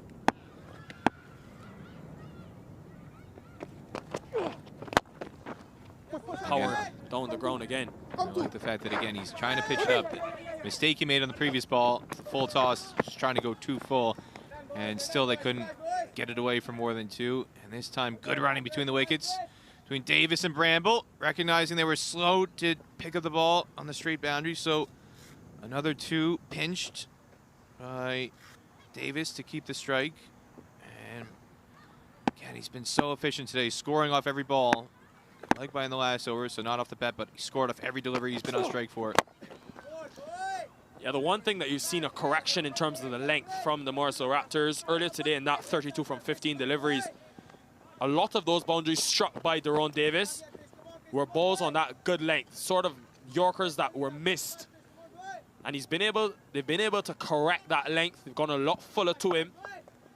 And they've ensured that they've kept him slightly on the quiet side. It's 10 from 6 deliveries. He'll take that to start, especially with a firing Bramble at the other end. Full toss.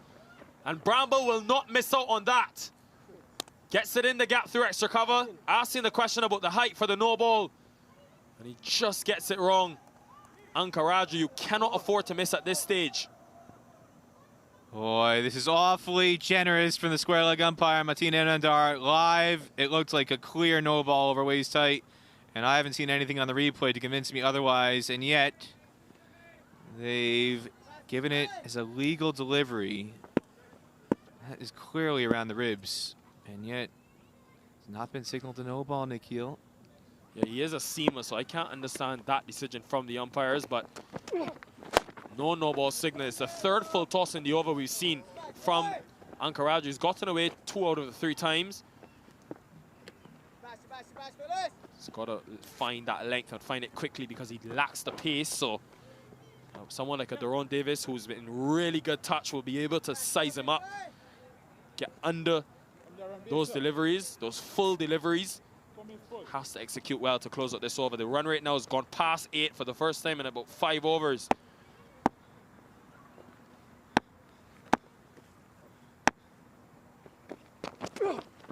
This time goes wide. Good delivery, good closeout delivery from Murali Ankaraju. Is why Dane Pete giving the ball. Look at the running, though, from Anthony Bramble. He's been there for 51 deliveries, but he's still coming back for his team.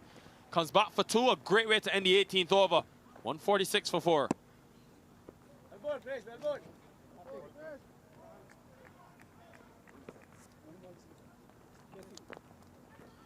The ante. They're up in the ante here. The New Jersey Stallions at a critical phase of the game. The last 5 overs. 146 for 4. Bramble stand out with 75 from just 51 deliveries. Something that I've noticed about this Stallions team. Obviously, the standard is pretty usual now in T20 cricket that you see teams scoring at 10 runs and over. 50 off the last 5 is a pretty expected thing. And you can see those tall towers since that 17th over. Gone past the double-digit mark. The last 2 overs have conceded 26 runs. But looking at this team in the tournament PDP, they've scored at 8.8 runs per over in the last 5. She's watching our coverage. That's actually the parents of Geetika Kadali. That's Madhu and Prashant. Geetika, the USA women's under-19 captain, who led the USA women's side to a 4-1 series victory over the West Indies women's under-19 side earlier this month in Florida. And Geetika is going to be heading to the women's CPL. Nikhil, one of 3 USA players included in the squads for that women's CPL, the first time they're having a women's CPL. So Prashant and Madhu, they're here tonight with Geetika. Geetika's somewhere in the crowd. I think she's hanging out with some of her USA women's under-19 teammates. Snigdha Paul also in action.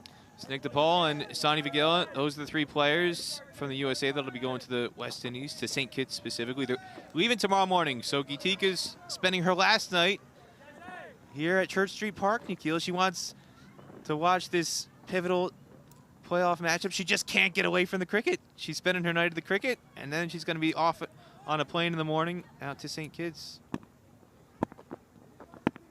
It's an initiative that I think and hope that the MLC embark on as well very soon to grow the women's game. Straight up. And Melanta calls for it. And Melanta does not make a mistake. The wicket that they were so hungry for, the Morrisville Raptors, it's the wicket of Anthony Bramble. Looking to go in the onside. Top edge. Easy catch in the end. Just what they needed. And he went to heave over the leg side, but just skies this over point.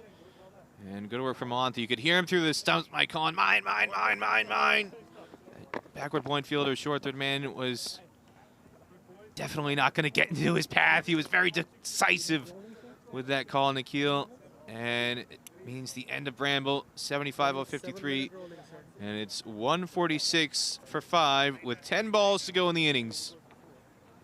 Dane, do you want light or heavy?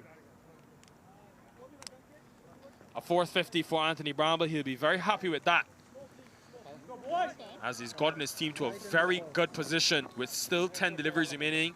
Jesse Singh, the captain, who I think can really be used in that all-round position for the USA, especially in T20 cricket.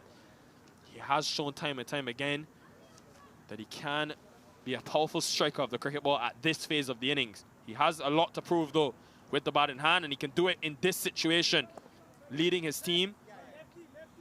Still 10 deliveries to capitalize. They'll be searching for 160 plus at least. And they know the power of Daron Davis at the other end. Beautiful day. Excellent day for cricket as the lights, the artificial lighting begins to take over here at Church Street Park. There with the glasses on, this Disha Dhingra. Women's under-19 star. She's got it back to us now. Come on, Disha, turn around. There she is. There's Disha Dhingra. Excelled with the USA Women's under-19 squad as an opening batter and as a medium pace bowler. She's also the daughter of the Stallions owner, Rajat Dhingra. He has pummeled that over square leg and continues the discussion with Colin Archibald. He's winning this battle, Daron Davis. Boy, is he some power at the back end of the innings. 32 off 15, not out in the first match, and he's picking up where he left off. He's actually dismissed off the penultimate ball of the last match, but again, he's picking up where he left off.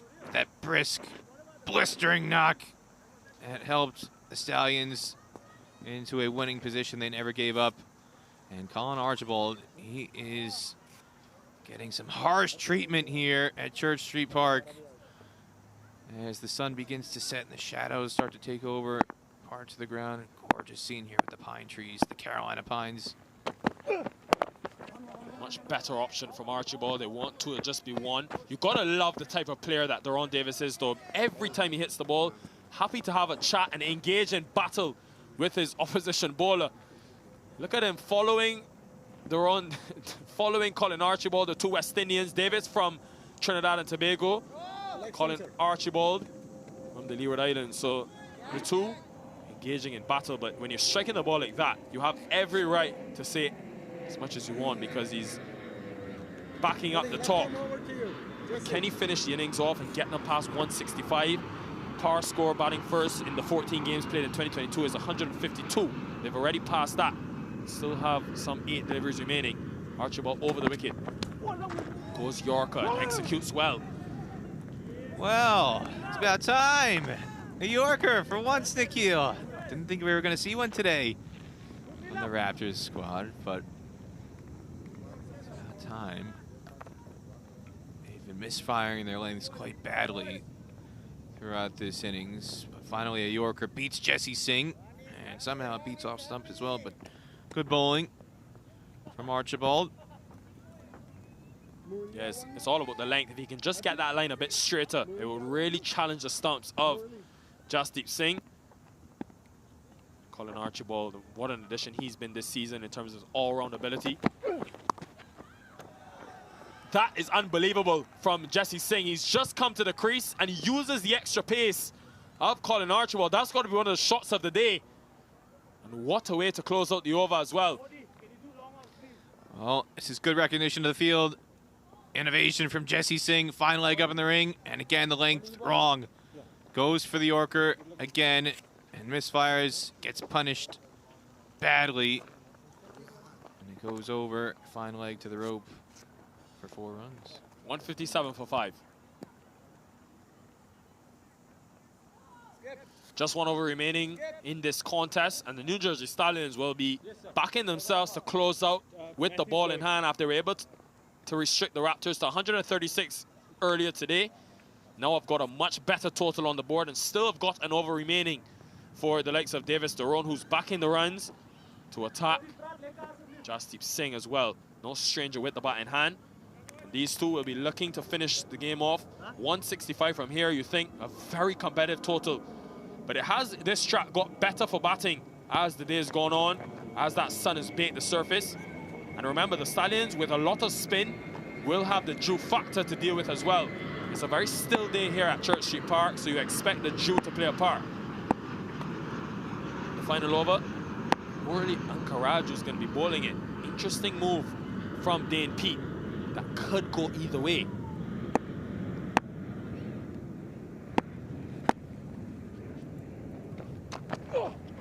Starts with a full delivery, but that long off is in place. It's interesting to see the plan from Morley Ankaraju. He's got those sweepers, 2 on the onside, 1 on the offside, long off and long on as the 5 outside the circle for both batters. So it tells you he wants to go on that sort of good length, force the batters to hit square. Expect to see a lot of slower balls on a good length. Utilize those square boundaries, get them pulling and cutting. Nothing full. The thing is, Peter, he's bowled with that field in the last over and bowled mainly full tosses, so just wonder if it's a lack of execution or maybe some trickery. And he goes full again, but long off is in place. So far, so good. A good start to the over, just 2 singles conceded. You take this if you're Dane Pete. You can just keep the boundaries to a minimum. For him to come in at this time, though, in a must-win for his team, he's done really well under pressure. And again, you can see from this drone shot, it's not easy batting at this stage of the day. The shadows are creating some awkward angles for the players on strike. It'll be much easier in about 20 minutes when the floodlights really start to take over once the chase begins. Another full delivery and another dot ball for Morley Ankaraju, a man that before today only bowled 6 overs in this minor league edition. But for him, after just playing the 5 games, to come in and execute for his captain under this type of pressure, deserves a ton of credit. Let's see how he closes out the remaining 3 deliveries. Where has he been all this time, Nikhil? But I think it tells you the depth that Dane Pete has had to choose from. And he's not afraid to use that depth. He talked before about why is Matthew Ford not bowling. It's because what Ankaraju is doing right here, this is exceptional for somebody who's been lightly used throughout the season. Goes wide outside the raw stump again. Obas Pinar takes the catch comfortably.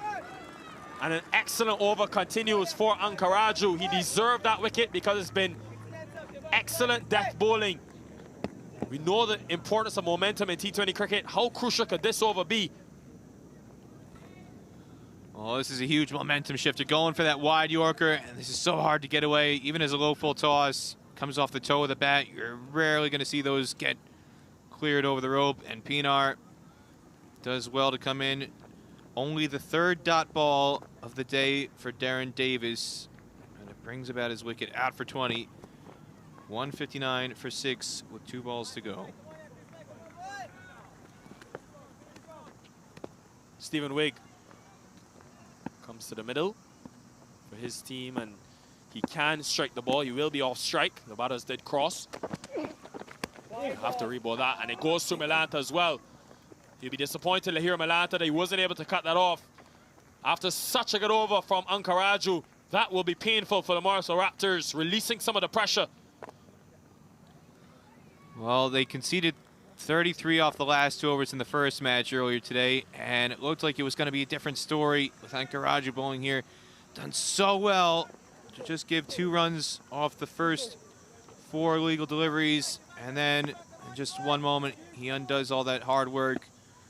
Very, very bad timing. 5 wide, so still 2 legal balls to go. Goes full again.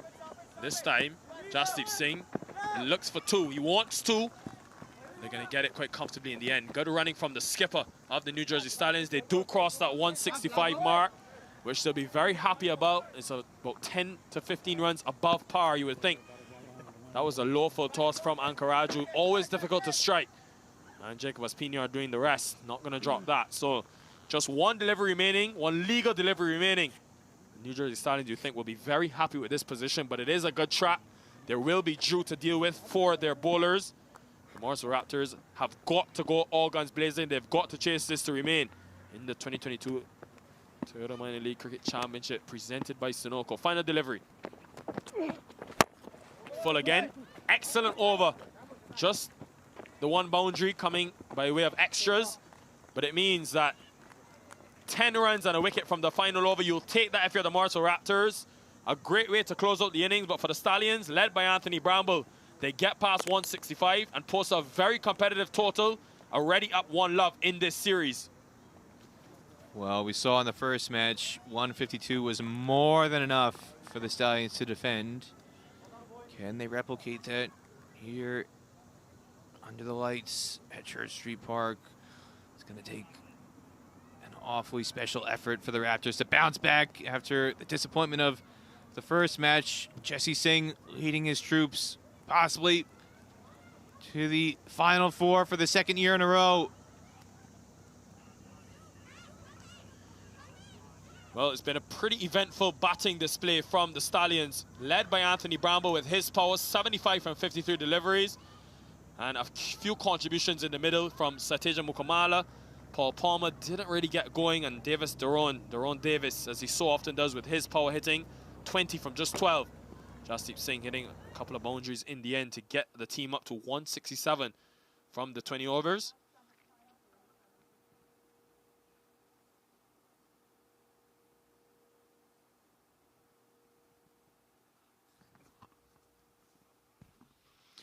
You can see Padala did very well pitching it up to get those 2 wickets.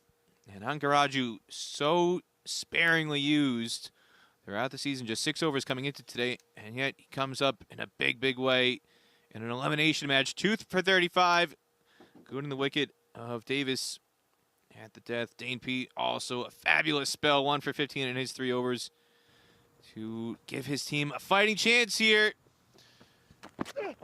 An eventful innings led by the New Jersey Stallions. The first over conceded 15 runs from Colin Archibald. Was some short stuff to Dominic Rickey, challenged him, but he did get a few fortunate blows for his Stallions team. From the other end, though, it was carnage from Anthony Bramble. 4th half-century for him today. He did extremely well, as he so often does inside the powerplay overs. The 2 made use of the fielding restrictions. With just 2 fielders allowed outside the circle, they got 61 from the first 6. Dominic Rickey, though, was beaten by a beautiful delivery. Lateral movement from Aditya Padala, straight through the gate. Anthony Bramble, though, just showed the different gears to his game. Able to use the field extremely well, use the power that he possesses, but also the timing a couple of occasions, beating the infield by the slightest of margins. The first 5 partnerships all exceeded 25. That's what helped the Stallions to continue that momentum through the innings. Teja Mukamala hit an uncharacteristic maximum off the bowling of Colin Archibald, used the pace, but then would be disappointed because he looked so good and just was caught at point. Dane Pete bowled well, but Anthony Bramble to the spin really enjoyed his day. The leg spinner Kartikeya Jagadish bowled a couple of deliveries which hit too full. Then Paul Palmer was caught in front. Dane Pete knew he got his man. And Murli Ankaraju able to get, finally, the wicket of Raymond Ramratan. And then this partnership was a good one for the Stallions. The two put on 33 runs, Anthony Bramble and Daron Davis. It's all about the power from Bramble. They used the pace from the cricket bowlers extremely well. That was probably one of the most powerful hits we've seen at Church Street Park. Went all the way back into the car park, over long on. Then hit another maximum of full toss over extra cover. Some controversy because it could have easily been a no ball. And then Anthony Bramble looking to go big yet again. One too many. A good catch by Lahir Malanta doing the rest. And Colin Archibald finally got his wicket. But look at the power from Daron Davis. 32 from 15 today and then 20 from 12. In the evening portion, that was the wicket finally. But Jasdeep Singh was able, of the very penultimate delivery, to inflict the 4 wides. 5 wides, which helped his team get up to 167, which means that the Raptors will have to score pretty quickly to start. Just under 8.5 runs per over. They'll need 168 to stay in the reckoning in this 2022 Toyota Minor League Cricket Championship and avoid elimination. We'll be back very soon. Don't go anywhere. You're watching the Toyota Minor League Cricket Championship, presented by Sunoco.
League Cricket Championship, presented by Sunoco.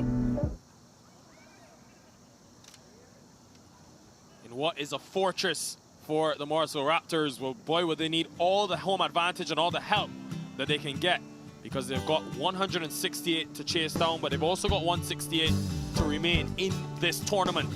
After fireworks from Anthony Bramble, 75 from just 53 deliveries, 20, a good finish from Daron Davis from just 12 deliveries. Run rate of over 8 and over. Bowling, well, tons of different options used for Dane Pete. Over 6 used, no Matthew Ford, surprisingly, in this game. 2 wickets apiece for Padala and Ankaraju. The surprise option, Murali Krishna and Ankaraju. Dane Pete, the captain, as well as Archibald, both getting 1 apiece. The target then for the Morrisville Raptors, 168. Remember, they lost earlier today in the conference finals. It's a best-of-3 series. You must win 2 games to progress to the next stages. The Stallions up 1-love, and we'll be looking to win this and finish things off this weekend under the artificial lighting. Good evening to you, Nate Hayes. Good evening, and yes, 168 is a tough target for the Raptors to reach against this phenomenal bowling attack by the Stallions, but it could have been an awful lot worse when you consider the way that the Stallions started their innings and how they were poised after about 16 overs. It looked like 180 was very, very possible. Well, in their huddle, the New Jersey Stallions looking to get things ready. Jasdeep Singh will have to lead his team out, as he did so well where he uses spinners today, though different conditions with the dew factor under the artificial lighting. And you think the Pacers on this surface now, after the whole day of sun has baked it, will come into play with that tinge of green grass. Stephen Wigg, who's been brought in, as well as Nino Henry, right of screen. Even the likes of Jasdeep Singh himself. No Manonta Charya, the leading wicket taker, in the team today. I think that's because of rest. So he's given an opportunity to Wigg, who's taken the most wickets for them last season. The openers for the Morrisville Raptors, they're so dependent on Lahira Malanta. Didn't really get going today, just 13. But if he can get underway, as we've seen in all of these run chases here at Church Street Park, where he averages 33, he's so vital to the Morrisville Raptors' chances. And his partner, Vinod Kumar Kandaswamy, has been very solid this season as well, regularly contributing runs to the team. He's picked up his pace a little bit from last season when he played for Atlanta. This season he has 255 runs to his name at a 23 average and a strike rate of 119.72. So he's going to try to support Lahiru as much as he can and give Lahiru a good foundation.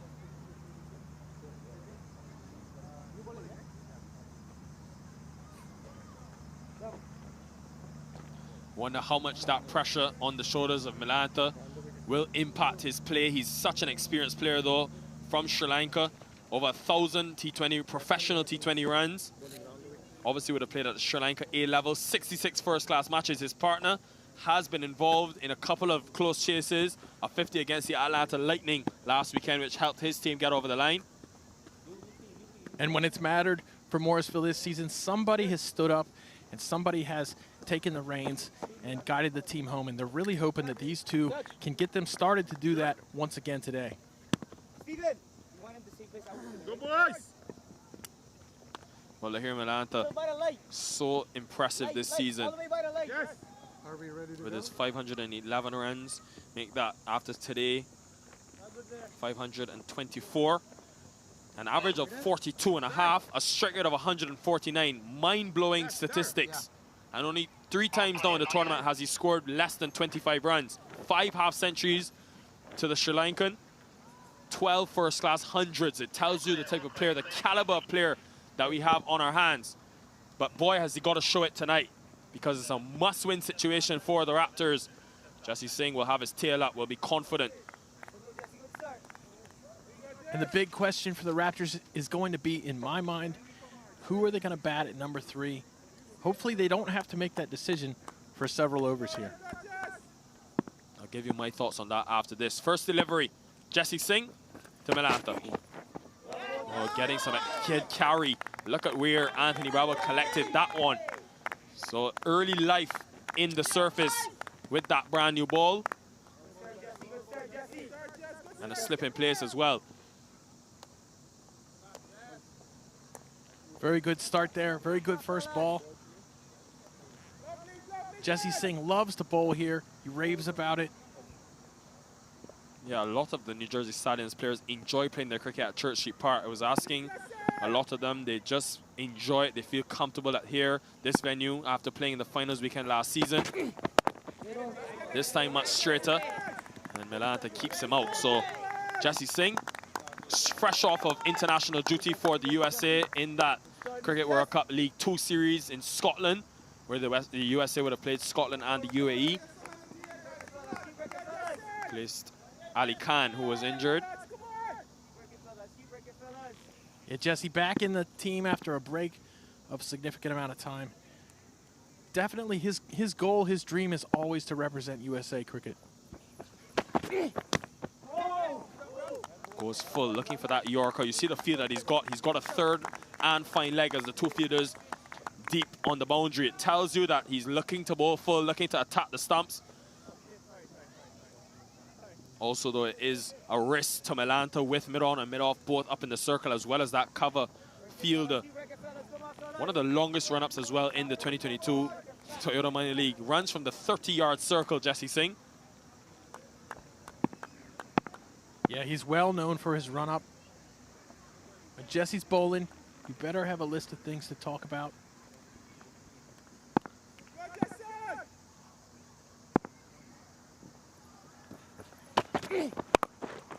Well, he has got that one out the middle of the bat. There is a deep backward square. He's able to just keep it to 2. Stephen Wigg on that boundary. Lahir Melanta will be happy with that, though, to find the middle of the bat early.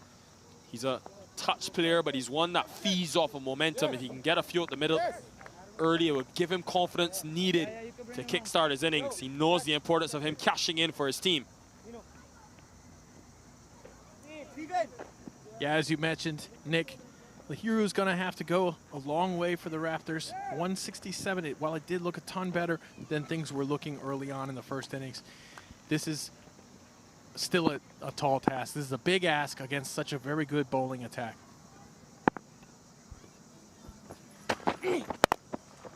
He's so prolific in the offside, Lahir Melanta, with that cover fielder up in the circle. Well, he's going to make you pay every day of the week and twice on Sundays. And that is a signature shot from the star batsman for the Raptors. Almost flat, bats it through the offside. So stylish. Still one delivery remaining in the over. Melanta, I mentioned, he averages 33. His wife in attendance, always very animated. Love that.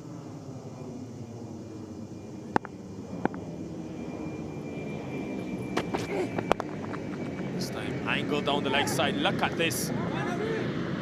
There's that wicket fielder coming back from 2. Good run up from Melanta. He's made it home and made it home by a mile. Good way to end the over in the last 2 deliveries. End of 1, 8 for none.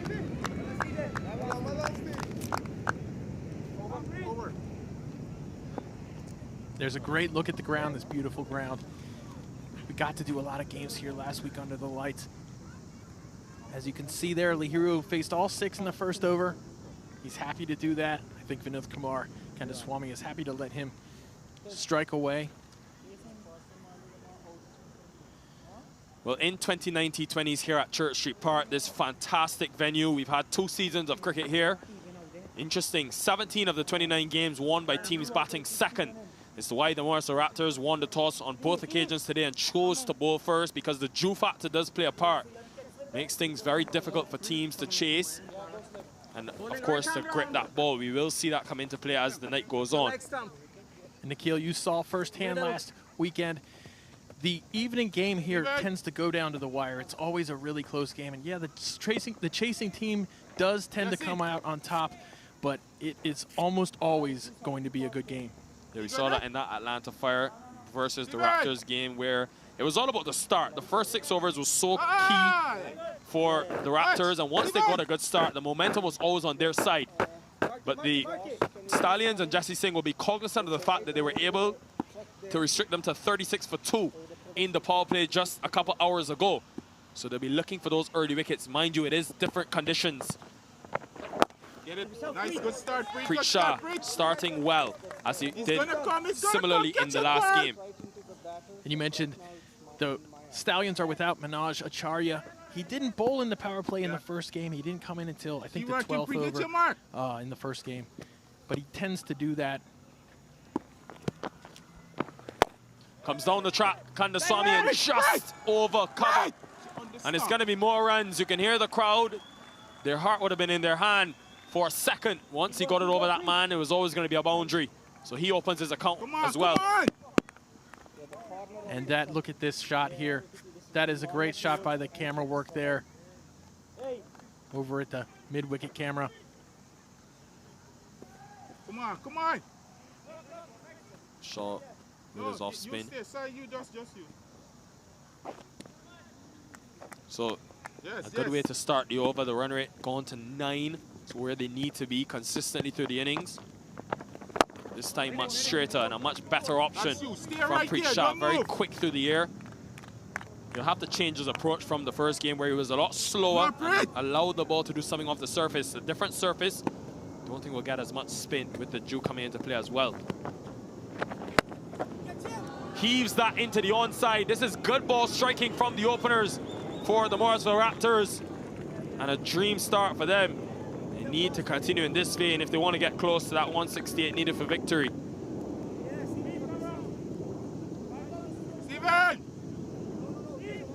Nice little slog sweep shot there from Kandaswamy. We saw him score big in one of the 3 games last week. He is a big part of this batting. He's going to have to be for the Raptors to come back into this series. Very quick hands through the ball. Vinod Kumar Kandaswamy, as a lot of players do from the subcontinent. Edges it, but slip goes out, and it's more runs for the Raptors. Ram Ratan is very quick. Saved it to just 2, so fortune for the Morrisville Raptors. He goes hard. That's the one thing about Vinod Kumar Kandaswamy. He will go hard. Come on. But a much needed over. 10 from it already. Expressive too when he does score big, when the team does well. He's full of smiles, jumping around. He's a very exciting player. Listen to the sound off the bat from Vinod Kumar Kandaswamy. Could this be his day? A great way to close out the over is 16 from it. And that could be a sign of how the spinners could be dealt with here at Church Street Park today.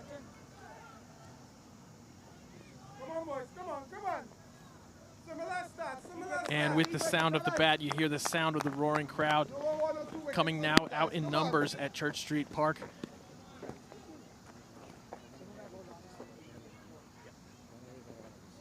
Well, this could be a very exciting finish to what's been a fantastic day of action at Church Street Park, where the Raptors, to stay in the tournament, require 168 runs. They've already got 24 under their belt from the first 2 overs. Yes, yes. A lot of batting to come. The power of their all-rounders, Archibald Ford, Jacobus Pinar, their second leading run scorer. The airport not too far away from Church Street Park, so you will get a lot of those planes in the distance. Well, Sachin Mailavarapu, 3 overs, 9 runs and a wicket in the first game today on a different surface, but he has been mightily impressive all season. What's been the most impressive thing though, Nate Hayes, someone that bowls 1 or 2 overs every game inside the power play. The fact that his economy rate is around 5.5 runs per over. Oh, he's had 2 excellent seasons for the Stallions. He's a massive part of why they made it to the finals last year. Melanta hasn't quite got it.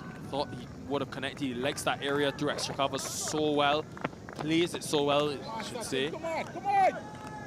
Very courageous with that shot. Does target that area a lot, and when he makes pure content, it is just absolutely beautiful. Also tells you the confidence that Jesse Singh has in Milo Varapu. Not phased by the fact that Milanta's a left-hander, the ball will be spinning into him.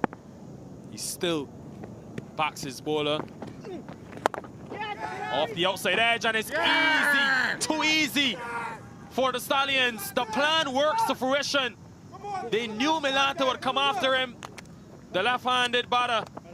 But Sachin Mailavarapu, as he so often does, has the last laugh. The wicket that the Stallions desperately wanted. Milanta just caught the edge of that. Lahiru, this is a huge wicket for the Stallions. As we said before, Lahiru's, you want him in the middle for the next 10 overs, or at least, if you're the Raptors chasing down a target against one of the best bowling teams. Milanta going for 10, 26 now for 1. How often, Dane Pete, has this man failed twice in succession? And it tells you about the New Jersey Stallions and the prowess of their bowling attack. Now, they've struggled at number 3 all season. Murali Ankaraju, who's done well with the ball, can he make a difference? We saw him last week against the Atlanta Lightning coming at number 3. Did decently well, got a start, but he'll need more than that today. Well, I was talking to Aman Patel in between innings, and this was one of the solutions we talked about within this playing 11 who might bat at number 3. Aman was pretty confident that he thought Ankaraju would get this chance. The reason Ankaraju's here, Milanta looking to go across the line, hit with the spin just off the outer edge of the bat, and an easy catch taken. The Stallions, that is the wicket that they would have planned for and done all their research to get, because he's been the leading run scorer along with Raheem Cornwall in this Atlantic Conference. Would have wanted to see Murali Ankaraju bat a little bit more this season heading into this playoffs. He's only had 4 innings, but last season he batted with quite a high strike rate, 166.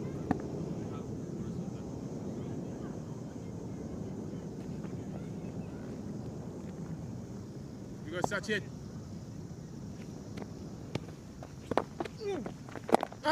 Very slow to Ankaraju. He's been so impressive in this 2022 Toyota Minor League Cricket Championship presented by Sunoco.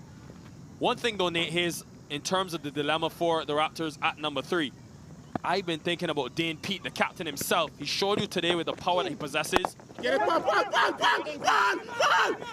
Almost a run-out chance for Paul Palmer.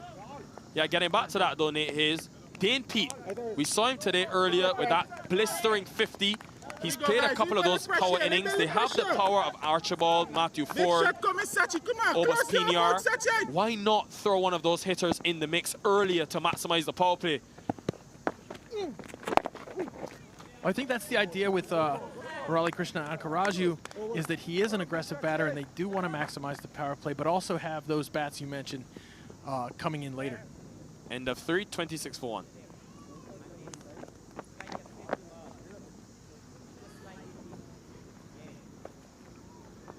A brilliant comeback for the New Jersey Stallions after conceding 16 runs in the second over. Now, with the lights on, a beautiful night for cricket. One of the few venues in the USA where you can get night action. And beautiful to see families out in the full form, enjoying the action, taking it all in. Some kids in the background playing as well. And everyone knows, we call them, much like us, Nate Hayes, armchair analysts. Everybody has their perspective on the game and how things should go, and of course the youth as well, the future stars of this minor league.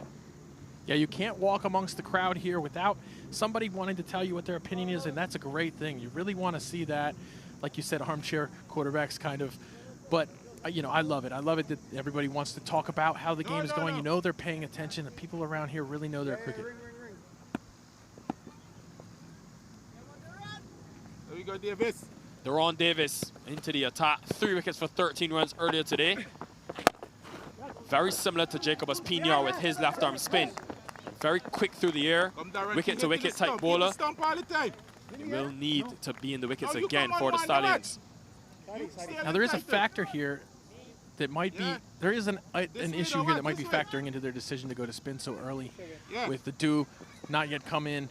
this might be why we're going to see heavy spin early from the Stallions, because they know they may not be able to turn to it later on. Off the outside edge again, it's another one. The Stallions are well on top and well in control. And the problem at number 3 continues for the Morrisville Raptors. A position that they've struggled in all season. And Ankaraju looking to get a move on.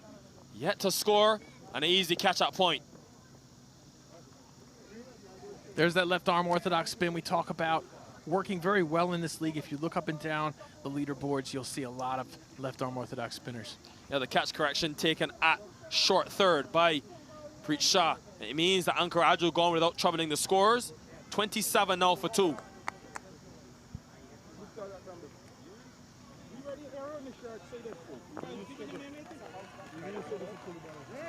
That will be a big blow for the Morrisville Raptors, because with every wicket, it means that a new batter's got to come to the crease. But a lot will be on the shoulders of this man, Jacob Espinar, former captain of the St. Louis Americans last season. He's known and used to pressure situations. The vice captain of this Raptors team. He's got a lead with the early wicket of Melanta. If he wasn't used to this pressure last season, he certainly has had to get used to it this season. Every game he's come in, he's been under pressure right from go. But he really can perform under pressure as well. He's been a part of a couple of big comeback victories for the Raptors with the bat. And it's not unusual to see him drag the team for several overs before firing when it really counts. Davis, keep hitting the stump. Hit the stump. Bring the umpire into play, Davis. Left arm spin. Straight away, Jacob Espinar is off the mark. And coming back from 2 as well. He's got long strides, good running, good situational awareness, knowing that his team is under some pressure, trying to get every run possible out there. The wicket again, very quick through the air, front of the hand. Hit the stump, hit the stump. Trying to hit against the spin, even though not a big turn of the cricket ball. Preet Shah makes no mistake. Almost inside edge onto the stumps. You can hear Anthony Bramble through the stump mics telling Daron Davis to continue to attack the stumps. You can see why, because when he's on the stumps, he's causing serious problems. Keep working, Daron. Keep working, Daron.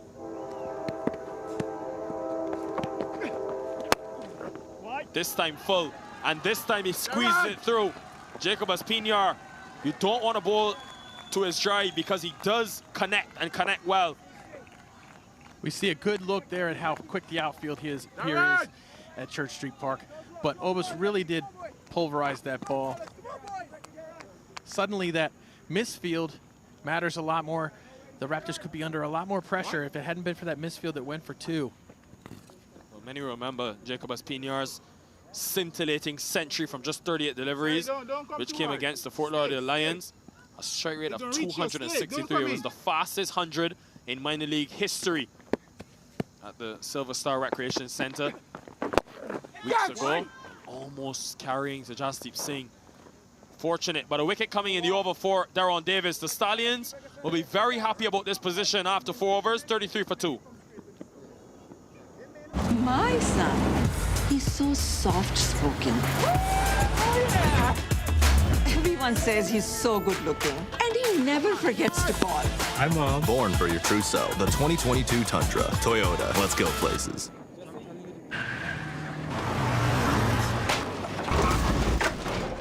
What's up, Doug? What got into you? At Sunoco, we know how to fuel peak performance. Fuel your best. Alexa, let's just center. Good to see members of the TCL League here watching the action after long days of cricket. The youth, the senior citizens as well, all in action. We got Sachin. Come on, one more here, boys. One more in the power play, boys. Mila Varapu back into the attack. He's already taken a wicket in his very first over, the crucial wicket of Melanta. Can he get one more? And a big one of Obus Pinar. Again, has been tentative against him. Kendaswamy will be happy to get Pinar on strike. Jacob Pinar, Nate, is something I looked at. You look at his 2 seasons in 2021. He was 444 runs for the Americans with a strike rate of 121. This season, he's elevated his game. I think the fact that he's played on turf surfaces here at Church Street Park has helped him. He's not only averaged 42, but he's struck at 160. And it tells you why he's so powerful and so dangerous at this phase of the game. Get it, Sachin. Good work, Palmer. And he has had much more support around him this year than he did with St. Louis last season, which helps, you know, a batter play more freely. His strike rate was low last season because oftentimes the wickets were falling at the other end the entire innings.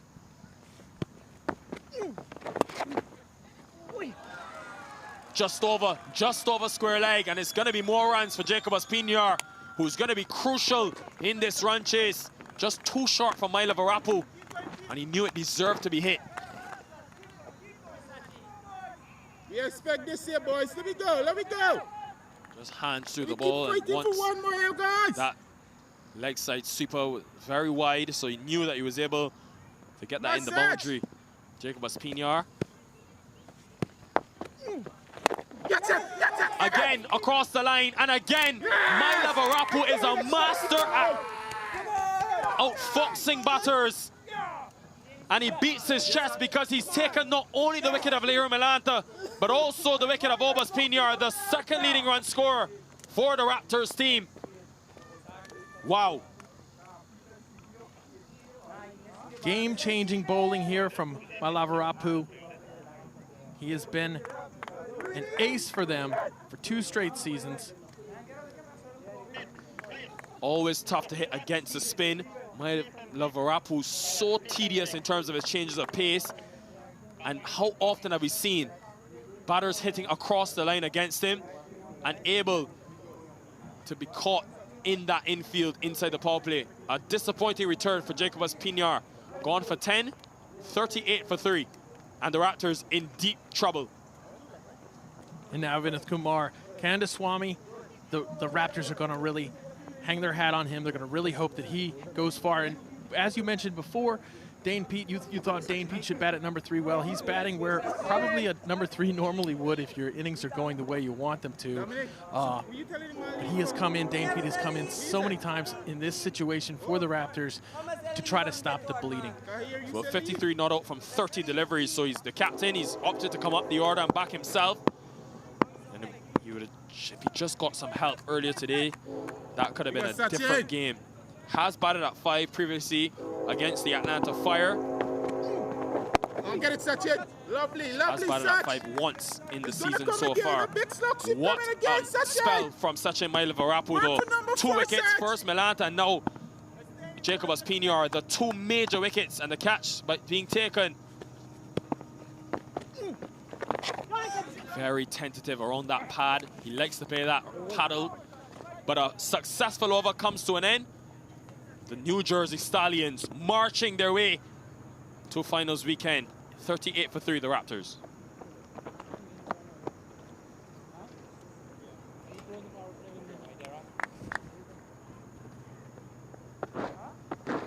Darren, close it.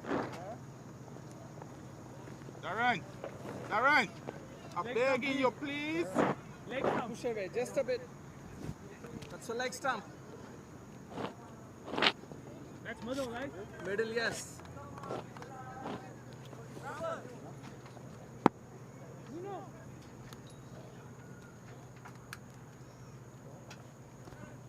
Look at the beautiful evening sky here.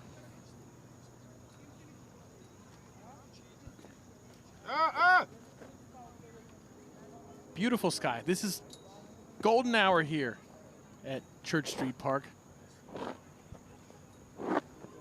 Look at that. That's beautiful camera work by this excellent crew. Yeah, picturesque scenes here at Church Street Park. And right now, the Morrisville Raptors in a spot of bother just lost that 3rd wicket of Obis PNR. And that'll bring back Jasdeep Singh, the fiery bowler, U.S. national team. And actually, never mind. It looks like he's going to turn over the ball to Nino Henry, who was really phenomenal this morning in his 4 overs. Bowled nice, and Ty was able to pick up wickets at the end as well. And speaks about the captaincy of Jesse Singh and how he's used all of the weapons in his arsenal so brilliantly. And he starts on the pads. And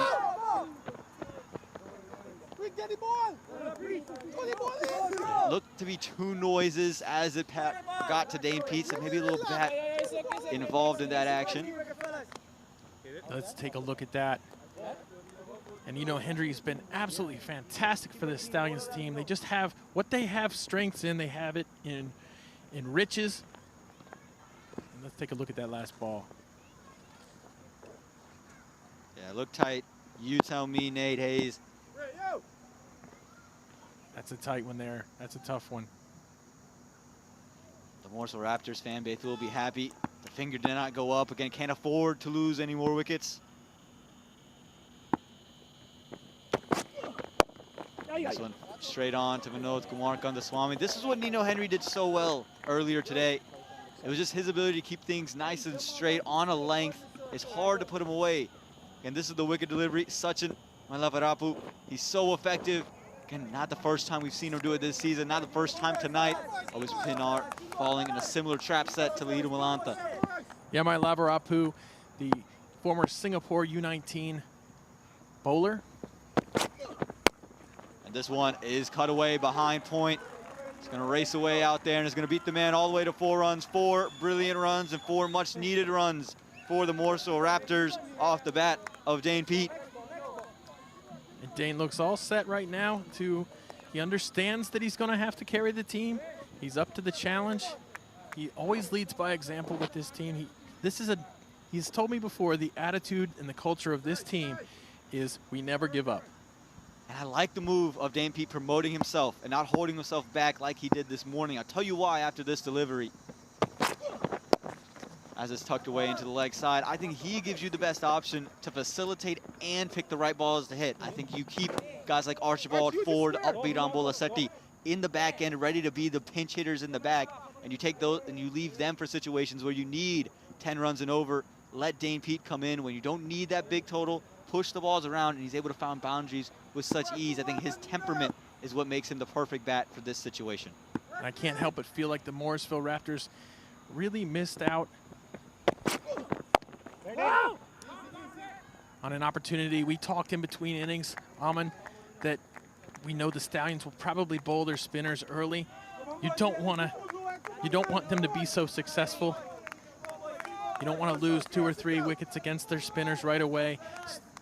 We want to play them.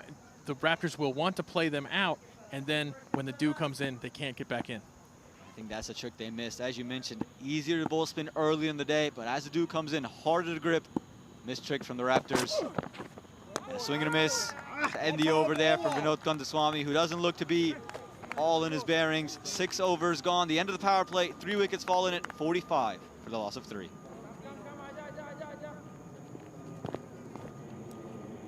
Beautiful night sky there at Church Street Park. And let's take a look at the batting. Vinod Kumar Kandaswamy still in, 19 from 13.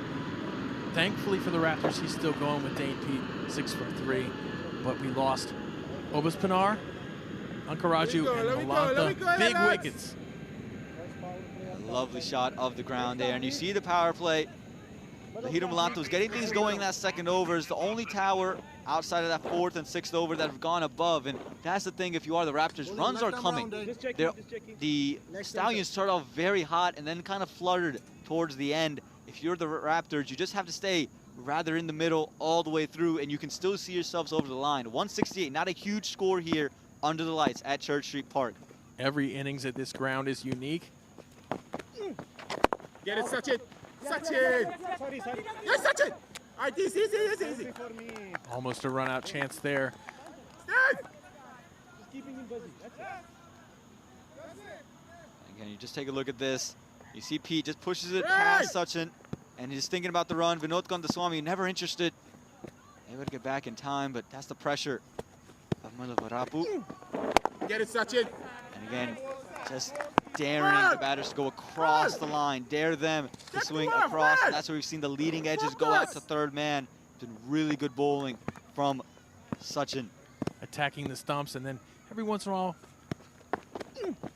get it. Giving the batter something they think they can hit. Going right at the stumps there once again. He's one of their prime bowlers, and you knew he was going to be such a big factor, and you just felt that he was going to be used early. They're going to bowl out his spell and try to give him as many overs before the dew sets in just because of how many wickets he could take in a bunch. If you're the Raptors, you just have to felt play his overs out. More overs take advantage of later on. If the spinners want to come, let them come then. Use of the feet straight onto the legs is definitely trailing down the leg side. They're able to scamper away for a single. Again, still really good for the New Jersey Stallions. And how many times have we seen Sachin Mailavarapu bowl here? I haven't seen him have even a mediocre game yet. Every time he bowls here, he gets wickets, he does his job. Close it out for me, Sach. This one short is pulled there from Dane Pete. Good ball, good Didn't ball. quite get all of it. But again, they're just finding ways to score some runs. And if you're the Raptors, just can't lose any more wickets in these overs. Just push the balls around. Make sure that you can get a couple of the runs from the over, but don't play any rash shots.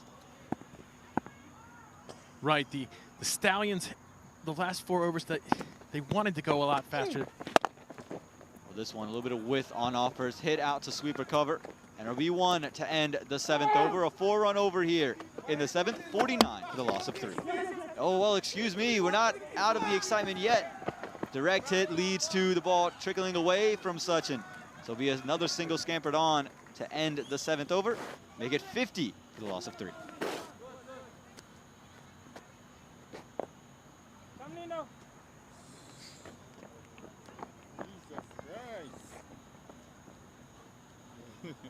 And as you see the sky getting darker, the lights getting brighter by comparison. There's the Stallions bowling table right there. Jasdeep Singh has bowled 1 over. They bowled a lot of spin with Sachin and Preet Shah, Davis. As you can see, they're trying to bowl the spin early, hurry them through before the dew comes in. And you see 3 of the 7 overs bowled so far, the Morrisville Raptors weren't able to get to the same total as the Stallions. But when you conversely look at it, 5 from 8, it's a pretty good margin you'll be at. You'll take it if you're the Raptors. It's just the wickets that you're losing. That's why Dane Pete to me was sent out, just to play some proper cricketing shots and use his temperament, his experience. Just come out there and just understand we don't need a bunch of runs. Just got to get maybe 7 and over. Right, and you have Ford on the bench still. You have Colin on the bench, Kezi Archibald. So you have people on the bench who can score. Obviously, Aditya Padala has scored in the clutch for them. So you just have to get the team there. Big hitters to come. Just have to give them a position, a platform to launch off of. Yes, Nino Henry on a length once again, and a quick single taken and gone. As that's a wild throw that comes away. But again, Nino Henry, he's so hard to put away, and that's why, again, I think you bring yourself in if you're Dane Pete. That's because you don't want to give Colin Archibald or Abhiram Bolasetti, whose main objective is to hit. That's a delivery that's going to be very tough to hit for pretty much anybody in the league. In the offseason, we talked at the draft day show, on the live show, we talked about how they added Manoj Acharya and how interesting that was, considering their biggest strength last season was kind of their pace bowling attack, and yet they added another guy. Well, this time, just straying down the leg side, got a piece of it, and just going to be 1 out to fine leg there from Vinod Kumar Kandaswamy. Going to feel disappointed he couldn't lift that one over the top for a boundary. That'll be the next thing, run him out. So not only did they add Manoj, they added Nino Henry into the mix. This is like, kind of, if you're a baseball fan, this is like the Braves from the 1990s. Maybe just the LA Dodgers pretty much every year, it looks like. And they just keep adding and adding and adding. Again, it feels that's what the Stallions are able to do. This one fuller, straighter, pushed straight back down the ground to long on for 1. But again, this is the type of innings you need at this stage if you're the Raptors. Don't lose wickets, push the balls around, just wait for that bad delivery to come and put that one away. Again, just can't afford to lose any wickets, want to save your big hitting prowess for those last 5 overs. We know how quickly the match can change here at Church Street Park in the last 5. It really can.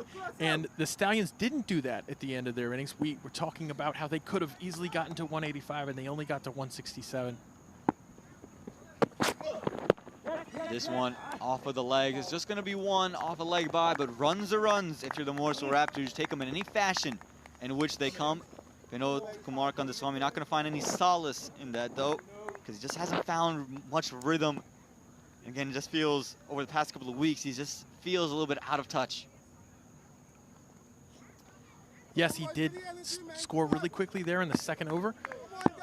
We have seen Kandaswamy make a massive difference in this team's batting in the past. Yes, yes. You can hear the clear call from Dane Pete. He wants that single, and he's going to get it. Again, they're just looking for 6 runs and over. They'll look for that boundary if it comes, but not trying to do anything too fancy.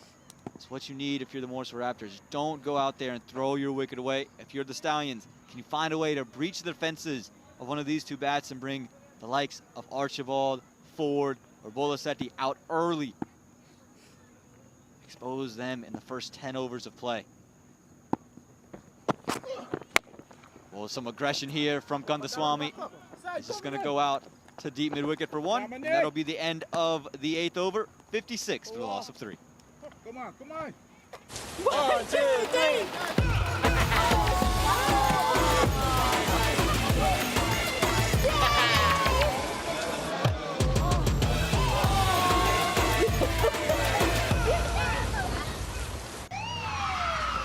Took that last corner pretty quick. Sir, I need 1 hand on the roof, 1 hand on the pump.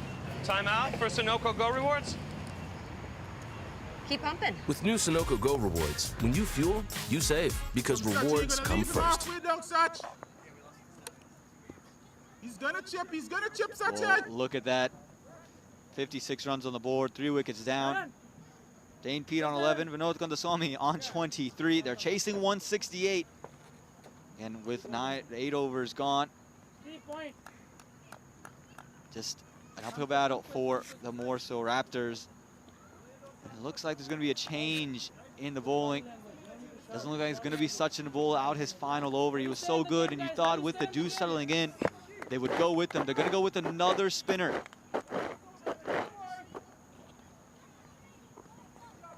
Happy to continue the spin attack there.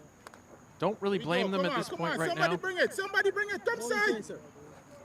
We support. Darren Davis coming in for his second over, it looks like. And Jesse Singh just asking the question. I think he's just trying to get all of his spinners some quality time with the ball. Don't want to leave too many overs for a spinner towards the back end of an innings. I think he's just trying to get as much of his spinners that he can before that dew really sets in. How many times have we seen that come to haunt a team when they leave the spin for the end here at Church Street Park, and suddenly you're bowling a leg spinner in the 20th over?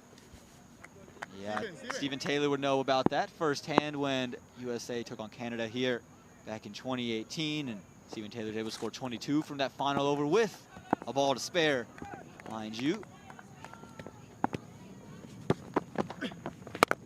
Kandaswamy gets this one through the offside. Gonna go 1 out to sweep recover and bring Dane Pete on to strike. And Davis, he's not a big turner of the ball. It's more just an angle back in. He just varies the pace as he just keeps it on that good length. And this style of bowling, always effective in USA. This one found the inner half of the bat. It's going to find fine leg inside the circle for a quick single. You could hear the excitement on the Stallions because they thought they had just gone through the defenses of Dane Pete, coming off of a 50 of his own right. That was a really good ball, actually. It drifted very well. Use to the field, through the offside, calls of catch. I think it was just away. And now they're going to push for 2. Chance of a run out. Jesse Singh's throw comes in, but good running. Again, the Raptors, they're so good between the wickets, and they're able to just take any advantage. You can hear all the commotion going on. The Stallions know that you can't let a team get comfortable. You have to continue to be amongst the wickets. Come on. Yeah, Bramble desperately wants to run out, it seems. As this one is cut, he's going to find the gap. Just a touch too short that time, Davis, and a touch too easy for Vinod Kumar Kandaswamy. Even though he's been kind of struggling since that second over, he's too good to miss out on a delivery like that. And that's 30 runs now from Kandaswamy from 21 balls. I think most people will take that and consider it struggling. I think a lot of people will be happy with that. It's for 3 fours. This time just push into the offside. Quick running here. And no throw taken from Davis, realizing that Dane Pete was going to be well home. Again, and this is the over you needed if you're the Raptors. You're getting singles and doubles up every delivery. You need that one boundary. And again, this is why Dane Pete coming out was so smart. No need to force the issue. Just keep wickets in hand for the later stages. Tucked and just tucked to Davis. Really good stuff to end the 9th over here. A good over for the Morrisville Raptors. At the end of 9, it's 65 for the loss of 3.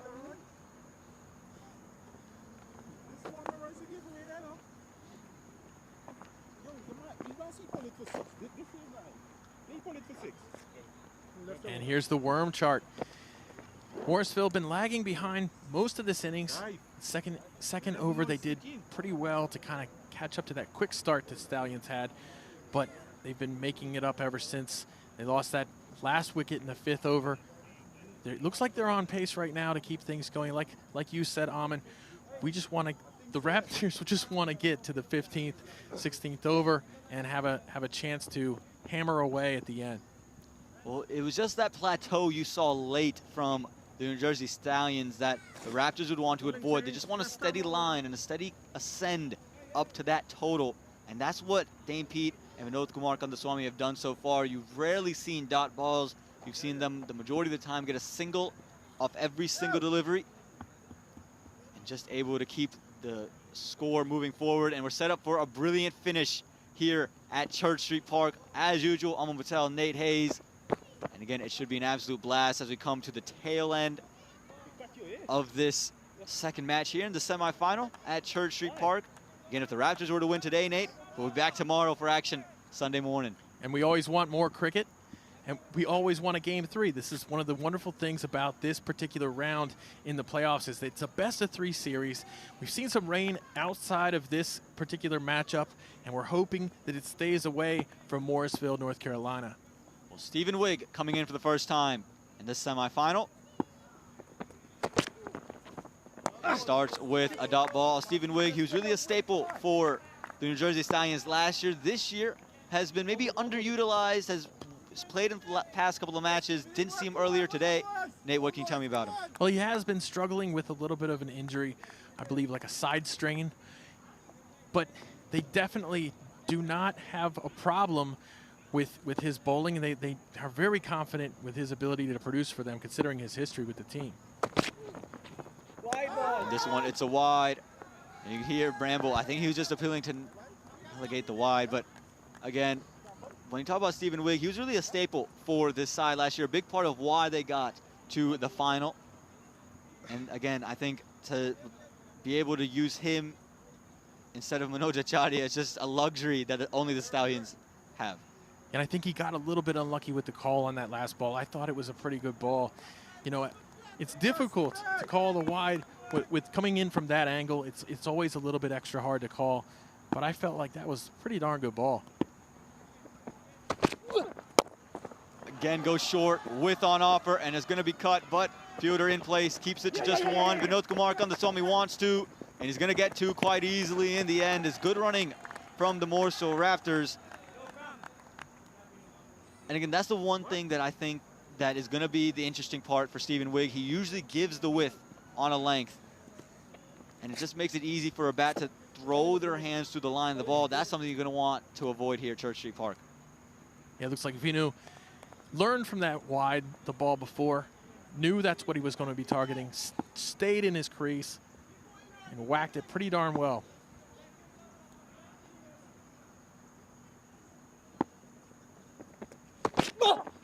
This one is pulled into the leg side, all along the carpet to deep mid-wicket. A little bit of a misfield, but Dane Pete says no, we're not coming back for two. But again, they're doing exactly what they want. They're just looking at 6-7 runs and over. If they get that boundary, it's an extra surplus, but the only thing they're looking at is that wicket column. Make sure it doesn't move. And they're doing pretty well with the runs right now. Don't need a whole lot. They need a run rate required right now of just over 9. This one fuller, straighter, and just hit straight to Stephen Wigg. Again, I think this is where you're going to want to operate. I think you're going to want to be full and straight, really, not give the width to Dane Pete over Vinod Kumar Kandaswamy. Every little dot ball is a battle won for the bowling team in this format. But at this point, the Raptors will trade that for safety, for the security of not taking too many risks.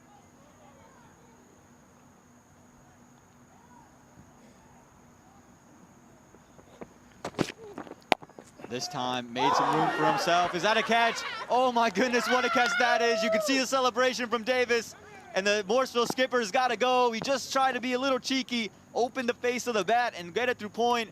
But all he could do was find a diving, a flying Davis, who takes an absolute blinder to dismiss Dane Pete. Now that is going to be one of the top plays of the week. There's no question about it. Darren Davis, this is a stunner.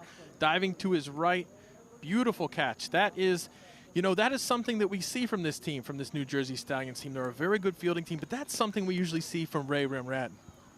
Yeah, I just thought it might have been Raymond Rimrat anytime it's in the field. Dane Pete, he's got to go for just 12. It's 69 for the loss of 4.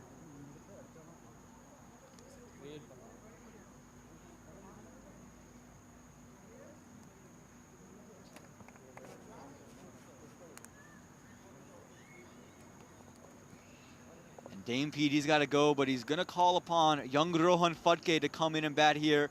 And again, I think it's just that move of we don't need to lose wickets. We have big hitters to come.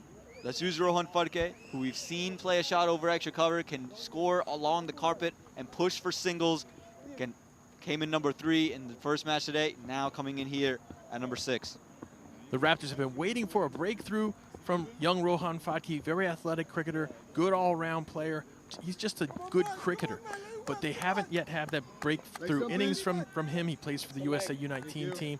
He is considered to be probably the best fielder in his age group in the country. He's definitely up there, and again, Rohan Fudke in the middle because of an absolute blinder taken from Davis, and I'll get you a look at that in a moment. But Rohan Fudke, a lot of pressure on the young man now. He's got to come in, stabilize the ship, facing Stephen Wigg.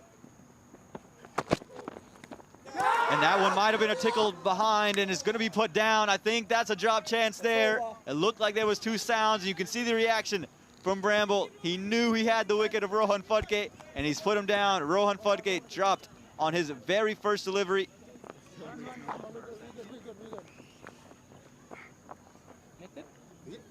And again, take a look at this. Just a nick through from Rohan Fudke. Brilliant delivery first up from Stephen Wigg. He knew it. And in and out the gloves of Anthony Bramble to end the 10th over. It's 69 for the loss of 4.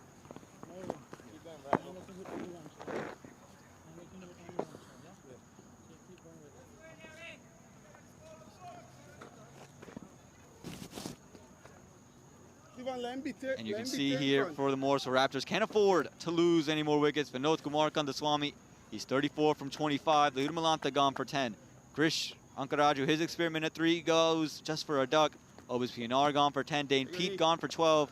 And Rohan Fudke nearly dropped on 0.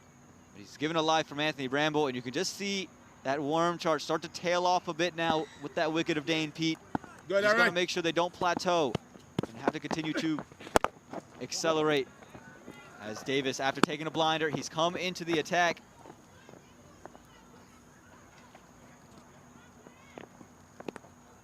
And this is the wicket of Dane Pete. Again, you just take a look at this one. Outstanding diving catch, and Peter Della Penna, he's with me. What do you think about this? Well, he's certainly enjoying it. And why not? He's had a spectacular day for the Stallions. With the bat and the ball. 32 off 15 in the first match, 20 off 12. Look at this quick running there, and had that throw been closer to stumps, you're talking about maybe another wicket. This is the pressure now that the Morrisville Raptors find themselves under just because of the required run rate and the situation they're in. 2 chances and 2 balls for Rohan Fudke. Might have to. This is actually kind of Swami going to the striker's end, but very nervy start for Rohan Fudke. Use of the feet, but is a little bit short. He gets pulled, and he gets it for 6. Vinod Kumar Kandaswamy, he's got a lot of power. Didn't look like he kind of middled that one, but he got enough bat on it to get it over the top of the leg side, and a much-needed boundary for the Morrisville Raptors. They're going to need one of these every over the rest of the way. They needed 99 off the final 10. And the sequence started in. Kandaswamy nearly took out the former mayor, Mark Stolman. Watch out, Mayor Mark. Wearing number 1 in the Raptors jersey. As this one cut this time through the offside. Sweeper covers coming around, but won't get there. It's 4 more 10 from 2 balls for Vinod Kumar Kandaswamy, who's just turned the narrative. Felt like the Stallions were well on top. The Raptors, they're showing their fight back. They're not giving up just yet. Kandaswamy, after the 6 on the leg side, goes to the opposite side, square of the wicket. Both square boundaries being peppered by Kandaswamy here, who's now just 1 stroke away from a 50. This one goes into the offside for 1. It'll bring Rohan Phadke back on a strike, but that's going to do so much for young Rohan Phadke. Those 2 boundaries make it 13 runs from the over as he's on strike for the final of the 11th. And for Rohan Phadke, nervy start, as you mentioned. The edge through to Bramble that was dropped. The run-out chance. He almost got Vinod Kumar on the Swami run-out. Now he's got 1 through coverage. He'll get a single, and he'll retain strike. Never mind, it's going to be 4. Looks like it just went through the fielder, and no chance for the man at long on. And disgust from Davis. Gives up an expensive over. 11 overs gone. 86 for the loss of 4. My son, he's so soft-spoken. Everyone says he's so good-looking, and he never forgets to call. Hi, Mom. Born for your true self. The 2022 Tundra. Toyota. Let's go places. Whoever you are, on the field, the dream is what drives us. Gear up for your dreams. Shop now at dreamcricketstore.com. Look at this, Church Street Park, picturesque, under the lights. Maybe no better sight in American cricket here in this 2022 Toyota Minor League Cricket Championship presented by Sunoco. The Morrisville Raptors, they're trying to roar back into this one, but Stephen Wigg with ball in hand, just trying to keep them quiet, trying to keep Vinod Kumar Kandaswamy quiet. We saw a big over in the previous one. 14 runs off boundaries. Picked up 17 in the over. Again, a much needed over for the Morrisville Raptors after that wicket of Dane Pete. Just keeps a little bit of the pressure away from their side. Stephen Wigg, after being a little bit wayward early, he's come back beautifully, got the wicket, should have had Rohan Phadke. And he's just keeping things tight for the New Jersey Stallions. He'll get Phadke back on strike, Kandaswamy.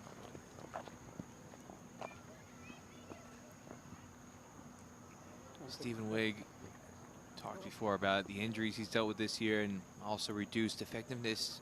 And I'm looking at him, wonder if it's a case of Samson cutting his hair. Last year he had this long flowing locks he had tied up in a ponytail.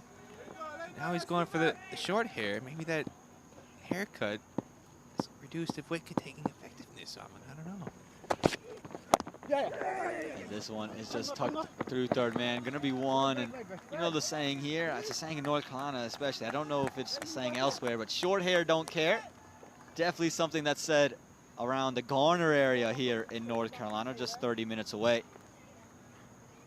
But again, Rohan Phadke just finding ways to get singles, and I think that's why he's been sent on. He's just looking to facilitate. I think that's the role that they need, the Raptors, facilitate to Vinod Kumar Kandaswamy. After initial surge, got a little bit sluggish, but since it's really started to pick up the scoring rate.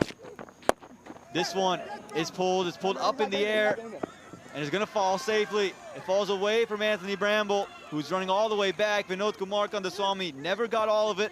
You knew it was a top edge, but just enough to keep it away from the 2 fielders converging. I think Bramble thought he was going to have better support on this from the third man fielder. I don't think he took off right away initially. And it was in the air a long time. It only reached the edge of the circle. And for the wicketkeeper, not having that far to travel, really should have gotten there. But I think he just was slow to react because he was expecting a fielder there to support him. And this one just run down to third man. A quick single taken. Oh, no, never mind. Sent back Rohan Phadke. And again, it's good work. And that's Ron Davis, again, who took that diving catch to dismiss Dane Pete. That's going to be on the pages of DAFA News. Again, a sensational catch, diving out to his right. Anthony Bramble had the ease of chances that was put down Stephen Wigg bowling to Rohan Fudke, his first delivery in. And had that catch been converted and taken, would have been a real spot of bother for the Morrisville Raptors.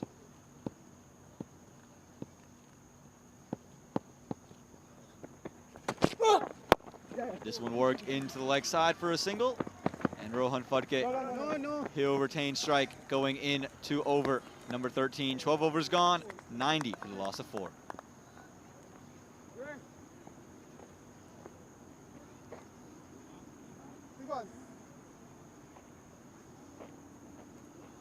Steven, go.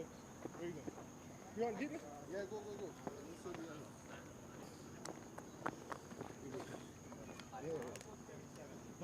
Well, the New Jersey Stallions with the ball in hand. Sachin Malavarapu, he's been the man to talk about. 3 overs, 11 runs, 2 wickets, and 2 of the biggest wickets. Talk about Obis Pinar, and you talk about Lahiru Malanta, a wicket for Davis Daron, 3 overs and 33 runs in his overs, and a wicket for Stephen Wigg in his 2 overs, just giving up 8 runs. And the Worms starting to tail back in the right direction, Peter. That one big 17-run over in the 11th just got the Worm almost to turn it into a prairie dog. He's just trying to get the head above the ground there. But they're still behind. From here, they've got to go Got a bowling change, sir, coming right arm over. at essentially 10 and over. As Jesse Singh, the captain for the Stallions. Haven't seen him since the first over of this chase. But he's back into the attack now, looking to create the breakthrough for his side. Well, let's see what Jesse Singh can do here. Again, fresh off that Scotland tour for the USA. And straight back down the ground from Rohan Fudke. He's going to find mid-off and a quick single.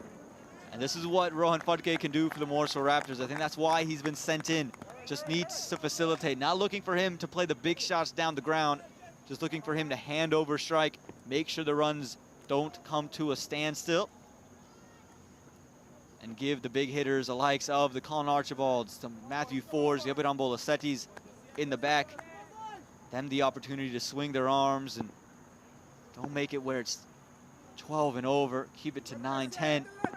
Give themselves a chance to get over the line on the back end of this innings. Jesse Singh following Vinod Kumar Kandaswamy, who's looking for a wide or at least one for the over, and it is called wide. A late signal there from the umpire. Man, oh man. I think they want that extra paycheck for another day's work tomorrow. Aman, I don't see how that's a wide. He can play at that ball. Well, it's a little, I think it's a little bit tighter than you're saying, Peter. I can see why you go ahead and give that one a wide. I do think maybe could have been called one for the over rather than the wide, but I do think it passed helmet height of Vinod Kumar Kandaswamy. That was a very well-directed bouncer by Jesse Singh. No. And this one, is it called a no ball as it's pushed into the leg side? And it is going to be called a no ball. It is going to be one. Jesse Singh, he struggles with this in minor league cricket. He bowls a lot of these for the New Jersey Stallions. And the first one here this weekend. He struggles with this everywhere around the world. Jesse Singh, whether it's in a USA uniform, a Stallions uniform, Cricket League of New Jersey uniform, or this club side, this has been something that has plagued him throughout his career. And at this stage of the game, he can ill afford to have such a lapse. He did it in Scotland recently, as well on that tour for USA. Here comes the free hit. Goes straight back down the ground, slices it, and it's going to go over third man. He was looking to go over the leg side, but got enough of it, Rohan Fudke, as he shuffled across. And we saw Terrence Hines' no balls come back to bite the Atlanta Lightning just a week ago. Now Jesse Singh's no ball, leaking a boundary for the New Jersey Stallions. Again, you can't change the field, so third man up in the ring, and that one sliced off a thick edge.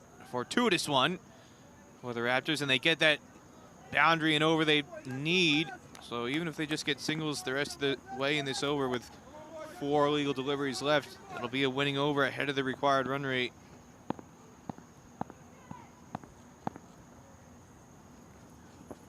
Well, this one maybe onto the legs, and just the shout from the wicketkeeper behind the stumps, who again put down Rohan Fudke, so he's looking for every opportunity to get Rohan out, but Jesse Singh, a good comeback delivery after that boundary. Surprised there wasn't more of a shot from Jesse Singh. Got support from behind the stumps from Bramble. That looked pretty straight. Jesse Singh not interested. I'm quite surprised at that one because it didn't sound like that. It was a double noise, but it was pad on pad. And no appeal from Jesse Singh. Very bizarre. Room made in the inner half of the bat, found from Vinod Kumar Kandaswamy. We'll get one out to deep mid-wicket, and we'll pick up a 50 there. Will Vinod Kumar Kandaswamy off of 34 deliveries and a well-deserved 50. He's been gritty, and you can hear the applause from the Morrisville Raptors fan base. They know how big his innings is, but he's got his eyes on a much bigger target, a trip to the finals, this finals weekend that'll be held at this very venue just next week. His third half century this season for the Raptors, their third leading score, and it's going to be up to him to get them across the line from here. Rohan Phadke pushes this one into the covers for one. They're thinking about two. Rohan Phadke was off, but wisely sent back from Vinod Kumar Kandaswamy. And again, you mentioned it. He's got his eyes on a much bigger task. He's going to be, has to be the one to get them over the line, or at least majority of the way through it. You would have to imagine until that 15th over point would have to be there. The previous delivery, Rohan Phadke sent back for that second. Yeah, Vinod Kumar Kandaswamy's best score of the season, 61. His two previous half centuries, he's going to have to go well past that if the Raptors are going to come away with a victory here to level the series. Well, this one pummeled through the leg side. Mid-wicket is there. Should just keep it a 1 and will. That'll end the 13th over. At the end of 13, it's 102 for the loss of 4. Guys, come on, man. Let me just play and support and play the cricket now, man. The game not over. Come on.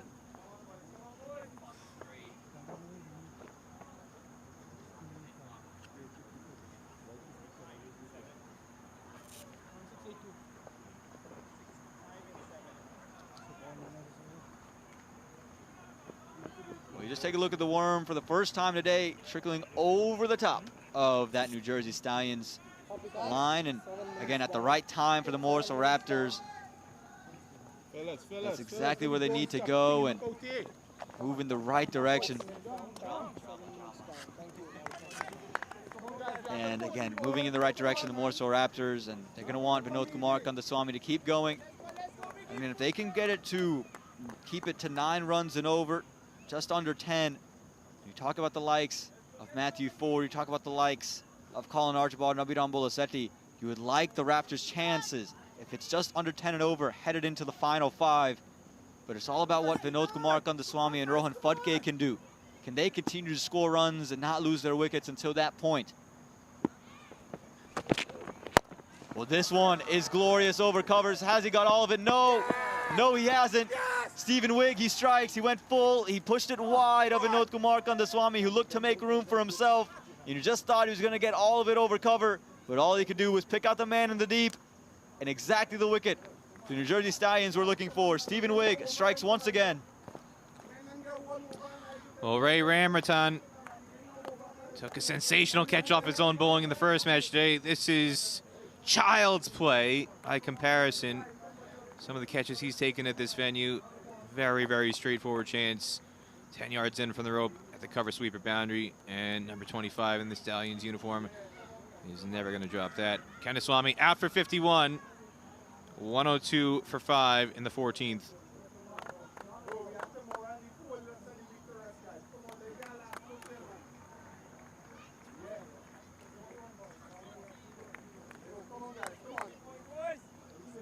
And just the wicket at just the right time for the New Jersey Stallions. You just felt had the Raptors held this momentum into the 15th, would have been really tough to stop. But Colin Archibald, he's coming in to the middle, and we've already seen him win games here at Church Street Park for the Morrisville Raptors. 9 matches, 132 runs. But he's a big part of them getting to those 2 super overs, on July 4th. A big part of the reason they were able to win on that final delivery here at Church Street Park. And he's in because of this, just pushes it out wide of Vinod Kumar Kandaswamy, and all he could do was slice it, get the toe end of the bat. And as you mentioned, child's play for Raymond Ramratan. It's the pride of Jersey City. The good side of the Hudson River. Peter De La Pena, he's a Garden State boy.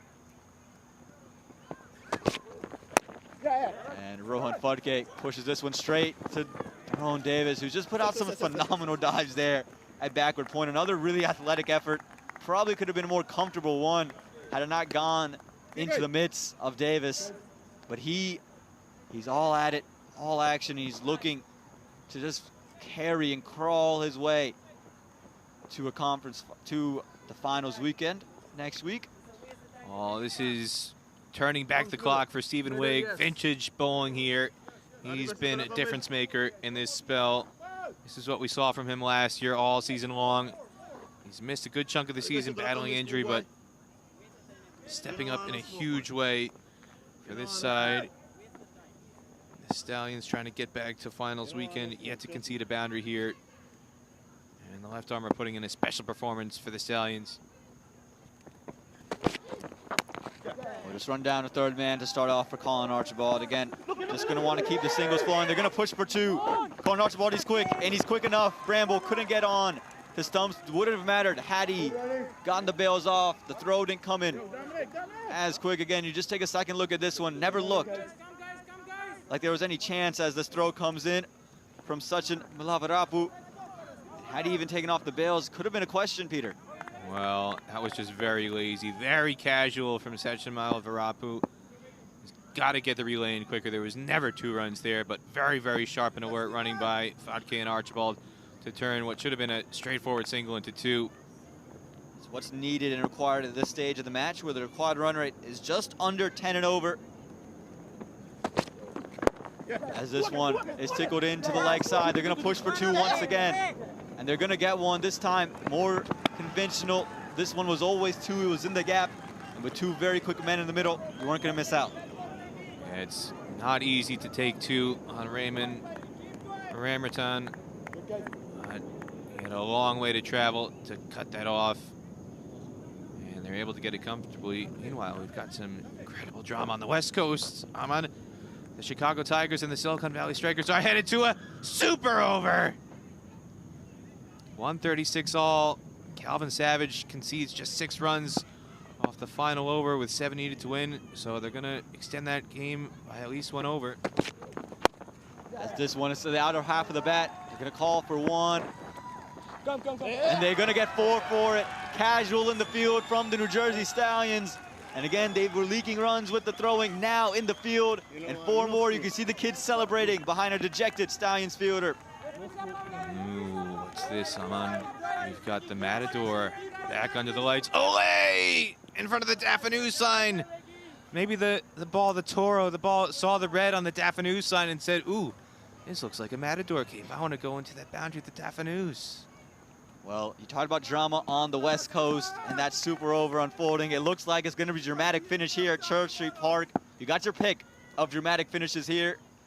And that game extending. Chicago trying to take it to Sunday. Morrisville trying to do the same, but Stephen Wigg, with the way he's bowling, just trying to keep the Raptors in check. 14 overs gone, 111 for the loss of 5.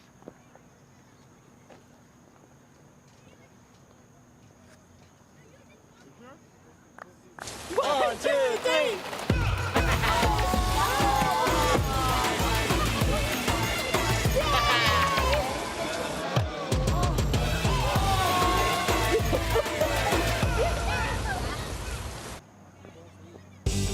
Whoever you are, on the field, the dream is what drives us. Gear up for your dreams. Shop now at dreamcricketstore.com. How much to win? Well, you just heard the question, how much to win? It's 57 from the final 36. And this is why Jesse Singh has turned to his strike bowler, Sachin Milavarapu. Today he's taken 2 wickets, the big wickets of Obis Pinar and Lahiru Malanta in similar fashion, them playing across the line. He's looking for the wicket of Colin Archibald. He would love Rohan Fudke, but it's Colin Archibald he's looking for. Can he deliver? Well, quick single taken here inside the circle. Again, they're always going to push for that 1. These 2 so quick, but this is the matchup. The left-hand orthodox Millavarapu against Colin Archibald. He just turned things around for the Morrisville Raptors.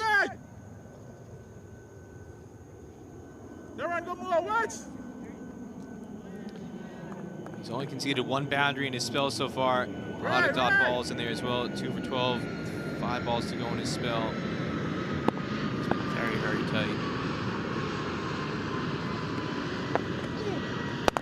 This one is going to be pushed away through the offside, out to that fielder at long off. And again, Colin Archibald was able to find some boundaries due to some sloppy work in the field from the New Jersey Stallions. This prime example, just careless, let the ball go underneath his hand. There's a scrum for the ball outside Work hard, the bull ring. Paul Palmer. Culprit there. This one just pushed into the leg side. Rohan Fudke has played his role really well. Now they're going to push for 2 on more sloppy fielding. We talk about it consistently. You need to be good in the field here at Church Street Park. And the Stallions, they're letting themselves down. Oh, specifically, it's Paul Palmer who's letting himself down. Come on, Paul, wake up. He had the 2 that turned into 4 in the previous over, and now letting a single turn into 2 here again. Very sloppy from Palmer. Again, worked into the leg side, and they're going to push for 2. They're calling for it straight away, and they're going to get it in the end so quick. No, come on.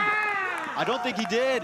No, what a throw that one in from Nino Henry. He fired one in, and after the sloppy work from the New Jersey Stallions, it's Nino Henry who delivers a sharp throw straight back in, and Rohan Fudke looks slow on the turn, and I think that's what ended up costing him the wicket. Well, I just don't think there was ever 2 in this. He was very deep in his crease, trying to flick this off his hips.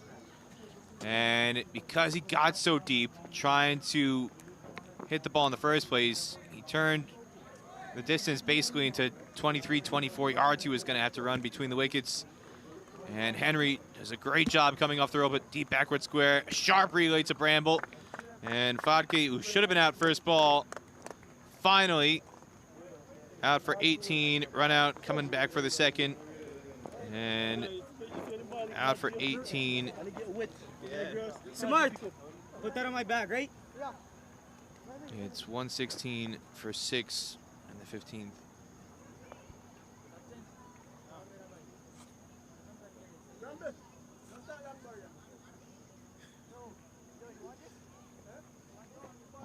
That wicket just twists the tail a bit, doesn't it, Peter De La Pena?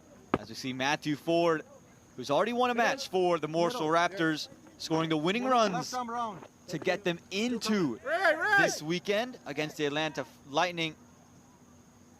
Now at this stage, 52 needed from the final 5.2. And starts down the leg side, Sachin. It's not going to be fine leg. It's just going to be 1. No, they're going to push for 2, and they're going to get it. Again, it was away from the fielder, who did well to keep it from going to the boundary.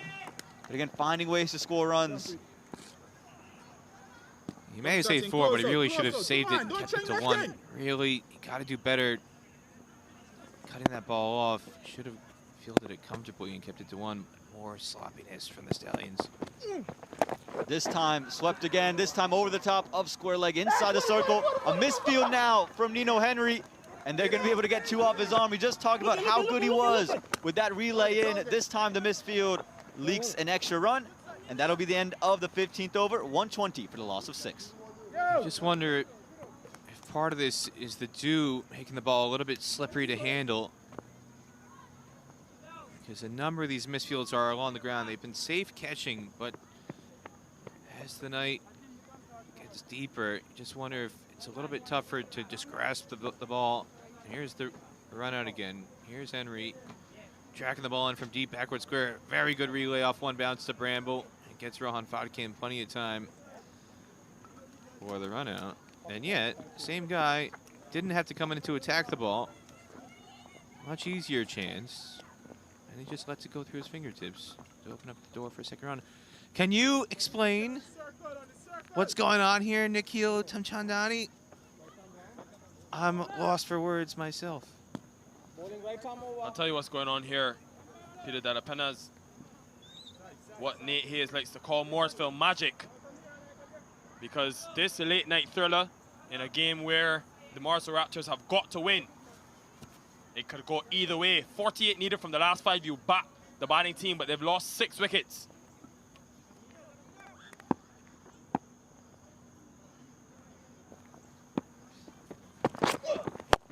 Henry back into the attack, and he's bowling to his 2 West Indian comrades in Matthew Ford and Colin Archibald. Remember, Archibald, first game back for him, first day back, I should say, off of that West Indies A duty, thinking for Jesse Singh, the captain, to do. That partnership which has been broken by the Stallions, so pivotal for the Raptors to help them get to this situation, this position. They were 38 for 3 inside of 5 overs. Hard length from Henry. Archibald goes after it though, and he hasn't got enough. Raymond Ramratan doesn't make a mistake when it comes to catching. And another wicket as the right hand goes up. Nino Henry, the man from Antigua, celebrates. Yeah. Ray. You can hear, yeah, Ray. That's the celebration. Big Ray, he's never going to drop these. Another very straightforward catch by his standards. The man from Jersey City making his presence felt for the Stallions, who are 1 wicket closer to clinching a berth on finals weekend. Archibald out for 11, 122 for 7 in the 16th.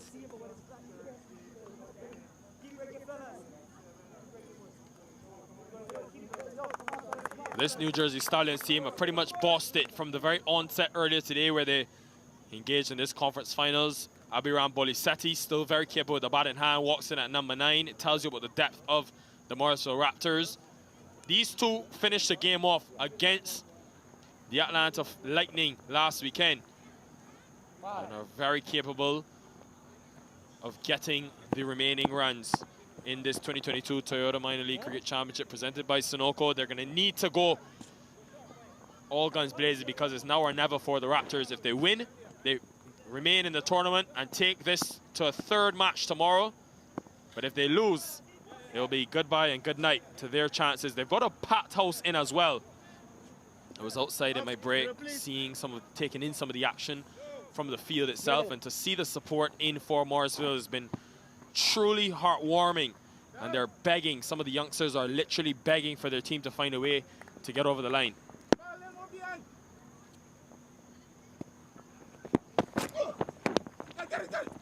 Almost inside edge that onto his stumps, Matthew Ford. Well, the reason that Abiram Bolisetti's come to the middle, Nino Henry again, as he so often does, on that hard length. Very hard to hit down the ground. And, well, in the end, off the inner half of the bat, Raymond Ramratan, he's positioned there at that corner to mid-wicket boundary for a reason. He's the leading fielder last year's competition. In my mind, I think he's the best fielder in America. Better than Kareem Agor. Well, he's down in the Leeward Islands right now. Yes, but he's still an international player for the USA. If he did that event.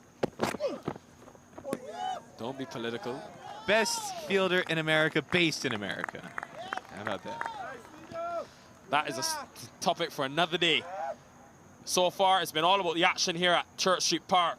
Very first game in this 2022 Toyota Minor League Cricket Championship presented by Sunoco. It was the Raptors who won the toss. They were only able to post 152. Then, in reply, we saw... Sorry, it was the Stallions who posted 152. The Raptors only able to post 136. That is going to hurt Abiram Bolisetti. May have been a cross-seam delivery that Nino Henry so often goes to, where he gets that bit of extra bounce. And Bolisetti wears this one on the shoulder. Just threw the shot a touch early and thuds him into the back shoulder.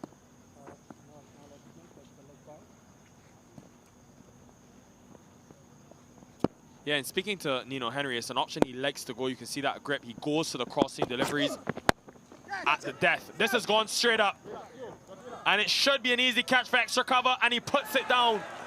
Sateja Mukamala, that will be a huge chance going to Beggar. We know it's not easy to catch the ball under lights, especially with the Jew around, but that is a huge chance. And a chance for the Stallions to put the game to bed. gets his hands in an awkward position here. He's almost got alligator hands. Doesn't get his hands underneath, doesn't get his hands over the top. He's just kind of snatching at it with the alligator jaws. And you talked about the lights. It's a little bit difficult, but his hands are just never in a really good position, and his balance is awkward. He's not centered behind the ball. He's falling over despite having plenty of time to get into position. He just never really got his body centered, especially his lower body. End of the 16th over, 125 for 7.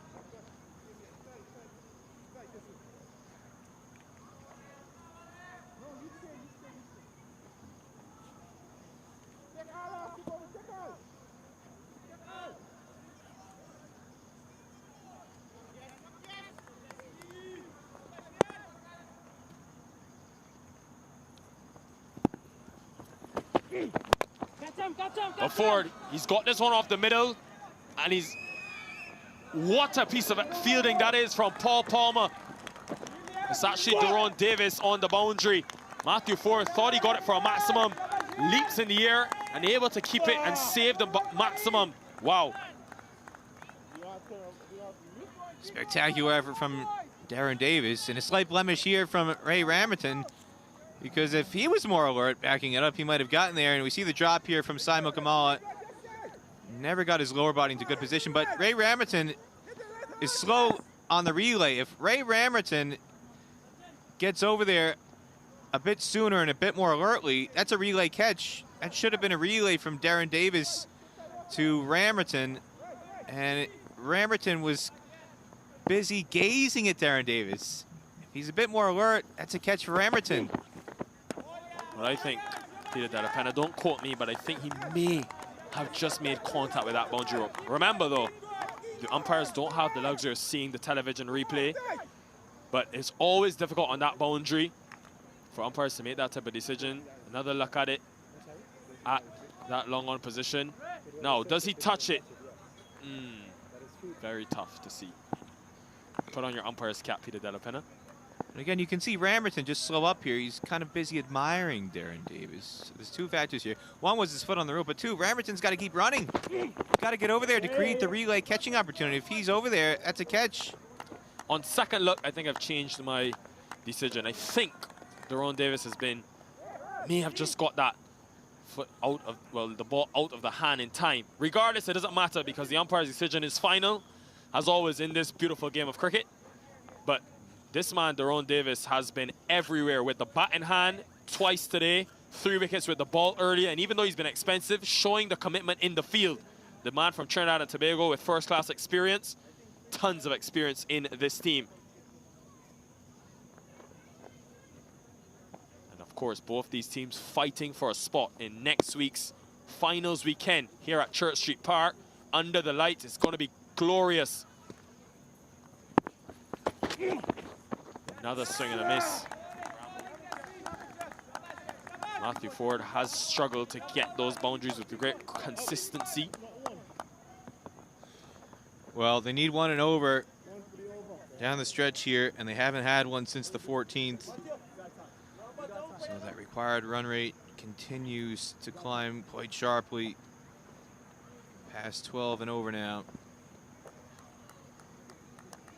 Haven't had a boundary since that misfield by Palmer on the rope in the 14th. Well, it was just a week ago where Matthew Ford hit the winning runs. He batted with Jacob Piniar, but also this Morrisville Raptors, the two at the crease, Abiram Bolisetti and Matthew Ford, put on 47 runs in quick time in the last 5 overs when they faced the Atlanta Fire in a game that they won, posting 203. So they have the confidence of knowing that they've got the job done in the past. Obviously, this is an elimination game. That was at the Atlanta Cricket Fields. This is at Church Street Park. But they all want to be on Daffy News. Matthew Ford, though, he'll need some fuel from Sunoco first to get this team over the line. He's capable in this situation. 41 needed from 3.2 overs.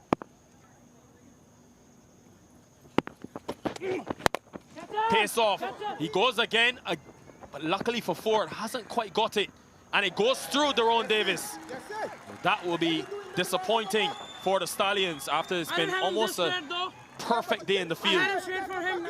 Well, We've seen a lot of good and some not so good.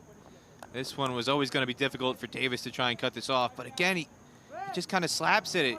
If he gets more of his body circling around the ball, he tried to change the angle at the last moment to come in and cut it off. If he stays on the rope, cuts that off easily.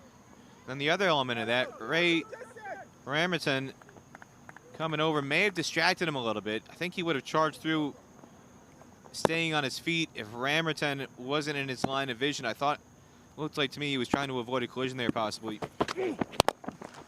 Flat bats it, but long on in place. Does extremely well. Again, how do you keep this man out of the limelight? Daron Davis, he's everywhere.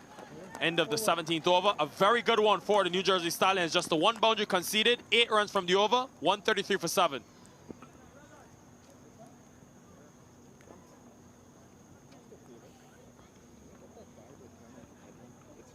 Well, 3 overs remain in this contest, and they're very tight, those two worms.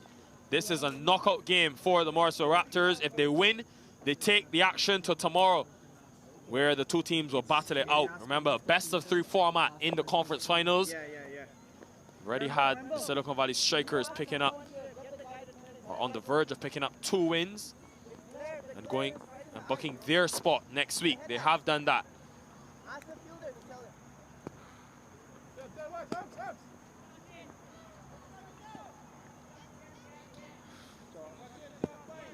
Henry's going to bowl out here. 1 for 16 in his 3 overs so far.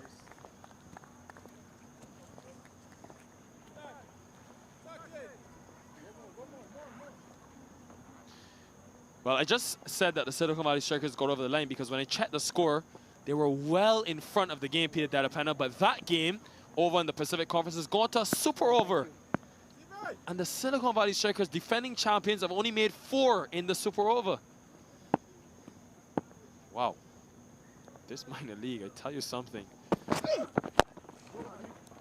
After they won that first game inside of 8 overs, Peter Delapena chasing down 97 in 8 overs. They had 136 to make, posted by the Tigers. And it came down to a super over where they've only posted 4 runs. Yeah, big collapse there. Lynn McChand was well set on 45, fell on the last ball of the 19th over. And then Calvin Savage only had 6 runs to defend off the 20th. Somehow did it to set up that super over. Now, off the top edge. Has he got enough on it, Ford? Just able to keep it in. Preach shot down at that deep third boundary. Hasn't really connected as yet, Matthew Ford. He's been fortunate at times facing Nino Henry, who he knows well. The two would have battled in that Cool and Smooth T20 tournament a couple months ago. And no real power, allowing it to stay within the boundary rope. Again, 12 and over needed. The singles aren't going to cut it. They got to clear the boundary at least once here. Now, hasn't timed it again. Man from mid-off runs around and puts it down again. It's Stephen Wigg this time. The catching has been dismal, to say the least, from the Stallions. Nino Henry must feel very hard done by. It's the second time he's created a chance and it hasn't been pounced on. Oh, this is just really poorly judged by Wigg. He runs too far in, comes in from the ring, charges in, and all of a sudden he realizes he's overrun the ball and never gets a hand to it in the end. Should have been a straightforward chance, and Wigg looks very clumsy there. He's normally a pretty good fielder, but again, that just shows the difficulty catching under lights here at Church Street Park. Abiram Bolisetti, stand and deliver. The power generated from the solid base. This partnership has won games for the Raptors already, and they could be on the verge of doing it again.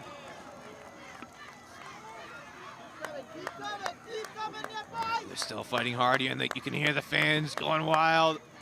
Parking lot is jam-packed here at Church Street Park.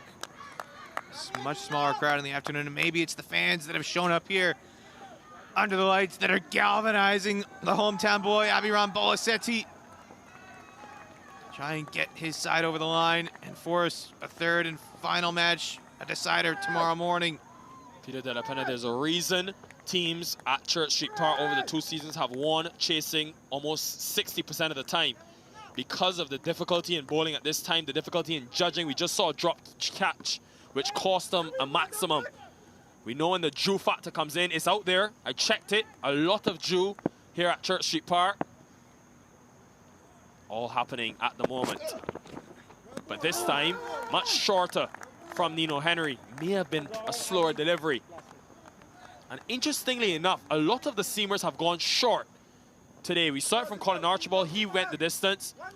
I think Stephen Wigg might have been the best out of the seamers I've seen on display so far. This was the drop chance that cost them that maximum. And that's the second one for Ford. He was dropped on 3 by Mukamala.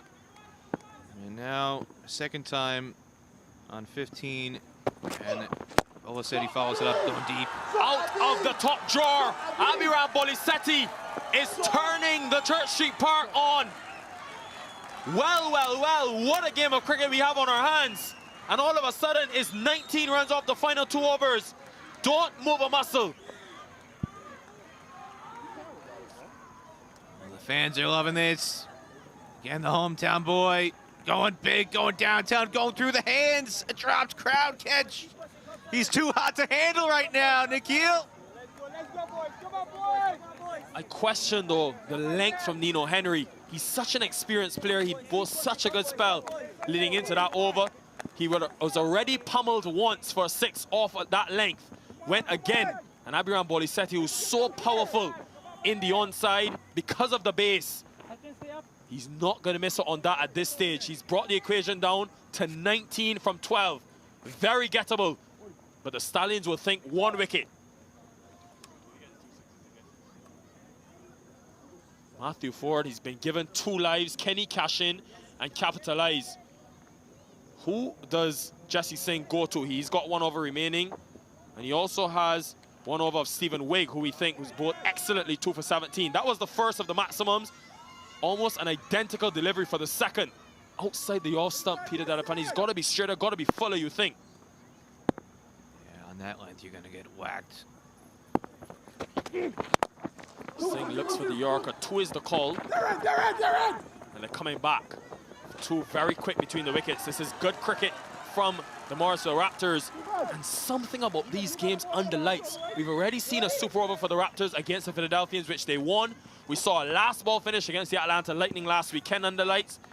Now, Peter Delapenna, what is going on at Church Street Park? Well, Jesse Singh showing an awful lot of faith in himself. He got whacked for 17 runs in Scotland and Aberdeen in the 50th over at the death by Cal McLeod in USA's last ODI there on Wednesday. He's got a chance to atone for that here for the Stallions. Show he can do it at the death. Excellent cutter. Much slower from Jesse Singh. Completely deceives Matthew Ford. He went into the pitch and he just stuck in. Always tough to hit. This is what we didn't see in Scotland. Variation. Basically everything Jesse Singh tried to bowl in Scotland against Cal McLeod was full in the slot. Going for the wide Yorker, misfiring. Very rarely have we seen him bowl the cutters. And those, over the recent years, have been far more successful at disrupting the rhythm of a batter at this stage of the match. Very clever from Jesse Singh. Goes again. And Matthew Ford, more fortune for him. 40, go! No, no, Stays inside the boundary. Run out chance. Matthew Ford, he wanted 2. And he sent back. I thought 2 runs was surely on. Matthew Ford almost ran 3 by himself. And you can hear him shout through the stump, like, come on, Abby! And he's right. What are you doing, Abby? He's got a big start, but partially you got to blame Matthew Ford here for this because he's ball watching. If he sets off immediately for 2, there's a better chance that Abiram Bolisetti responds to the call. So he starts off ball watching. But Matthew Ford is running to the danger end. Thought he would have made it. Matthew Ford starts off ball watching, and then at the end, it's Abiram Bolisetti who's ball watching. They're both guilty of ball watching here, and that's why they only wind up with 1 run.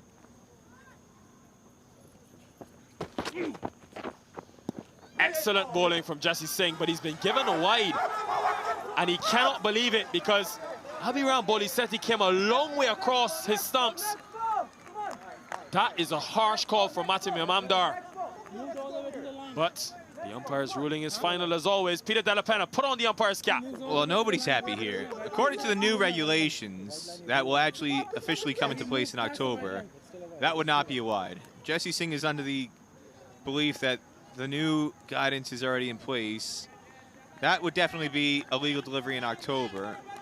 Now, take a look at Matthew Ford.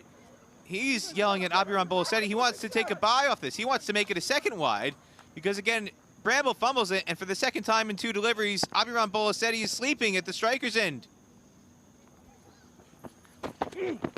This time goes York length out.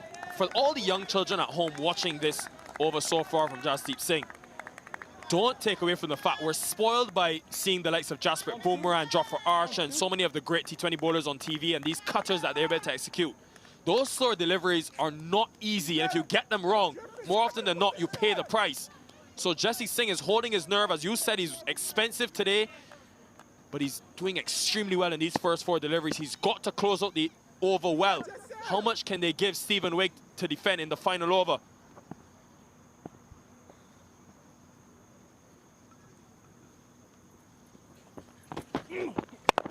Slower ball again. He has cut this, but it's straight to the fielder. Excellent result for the New Jersey Stallions. Very good delivery. It's hugging the wide guideline outside off stump. Could have been a wide had he left it alone, but Bolasetti teased into playing at this. Look at how wide this is. It probably would have been a wide had he left it alone. Instead, he plays at it and only gets a single for it. So a lucky break there for the Stallions, but arguably one that was well-deserved through clever bowling by the captain, Jesse Singh.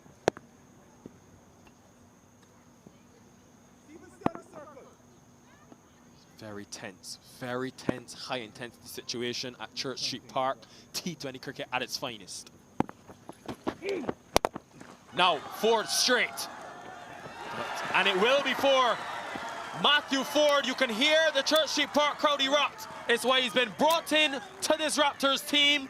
And after such a good over from Jesse Singh, heartbreak in the final delivery to be struck for 4. It's going to be 10 needed from 6. Morrisville magic in its full effect. That was a wonderful over by Jesse Singh up until the final moment. Last ball boundaries are always a killer. And captain can't contain that one. He went for another cutter, dug it into the pitch, but this time it was too short. Just sat up for Ford to smash it back down the ground, and long on, fielding very, very wide. Can't cover the distance. Davis on the straight boundary had too much ground to cover, and now Stephen Wigg, who's really been superb to this stage, 2 for 17 in 3 overs. Conceded 4 runs each in his first 2 overs and then 9 in his 3rd over while taking the wicket of Kandaswamy. And he should have had no boundaries. He conceded a boundary to Colin Archibald on a misfield by Paul Palmer in that over. Really, his figures should be more like 2 for 15 or 2 for 14. He's been sensational. Only boundary conceded was off a misfield. So Stephen Wigg, the way he's bowled tonight, Nikhil, I've got my money on Stephen Wigg to defend this 9 runs here. I tell you what, these are the moments you love in cricket. Stephen Wigg has come in and he's battled injury all season. He's only picked up 9 wickets. It's been a struggle after he took 27 in 2021.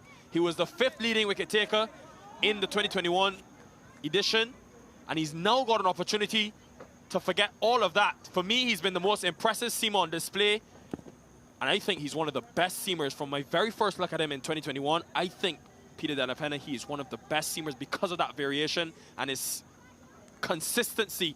I think he's one of the best in this country, but he's got to prove it now with 10 runs to defend. Well, he's been pushing for a spot in the USA national team. He was brought down to the USA squad in December when they had Ireland touring Florida. He was brought in as a net bowler to cover for a lot of COVID replacements that were necessary during that series when a lot of players got their debut, and he was arguably very close to a debut if there had been a few more players going down, but it just shows how close he was to getting a spot in the USA national team. Again, he's had the injury struggles, but a chance to erase all those struggles from this summer with this over here. 10 needed from 6. I can barely sit in my seat. Imagine Abiram Bolisetti, the youngster, under 21 player, out in the middle. This is what cricket is made of. Here we go, final over. Excellent delivery. It's a line that Stephen Wigg has utilized all night. Outside the off stump, wide. And I think Matthew Ford is edging to get to the other end. Probably the more senior of the two. Look at the delivery though, pushing across with a natural angle. Across the right-hander. Stephen Wigg has the opportunity to win a crucial game. Remember, he didn't play earlier today. Manoj Acharya it was who played as that seam option. And you wonder, Nikhil, if this is a tryout of sorts to break into the starting 11 for the final. If he can win this over here, it's going to be hard to leave him out for finals weekend next week. And another one. It's 2 wide Yorkers, and all of a sudden, advantage Stallions. 2 dot balls to start, 10 from 4. They've got to hit a boundary. Yeah, and he's making a very compelling case here, Nikhil, to force his way back into the first choice 11 next week. And if he can clinch victory here for the Stallions, this is magnificent stuff from Stephen Wigg. No, he's got the protection. He's got that deep cover fielder. He's got third up in the circle. Long off.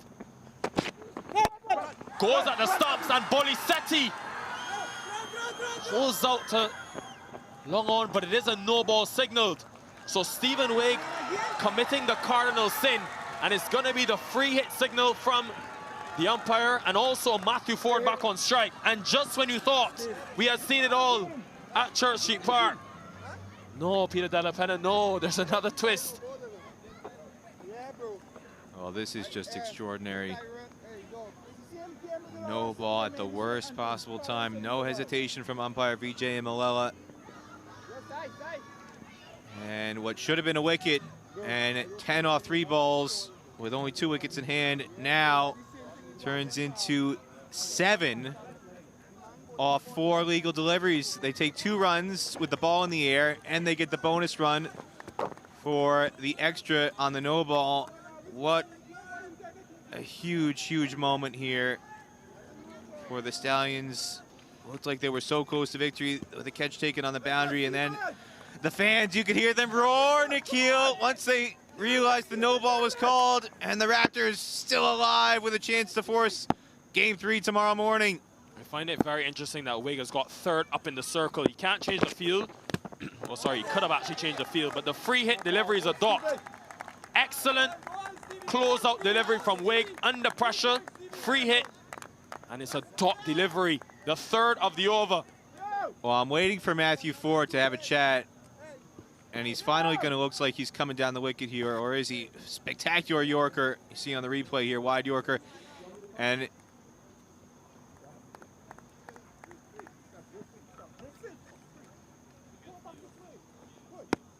Peter Della Penna, I find it amazing that Stephen Wigg has bowled 4 wide Yorkers and he's got third up in the circle. So 5 outside the circle, deep cover, long off, long on. That third fielder is inside the circle, and he's bowled all wide Yorkers. So on outside edge, once Matthew Ford is able to get it past that man, that could be another route to score. Jesse Singh, some thinking for him to do.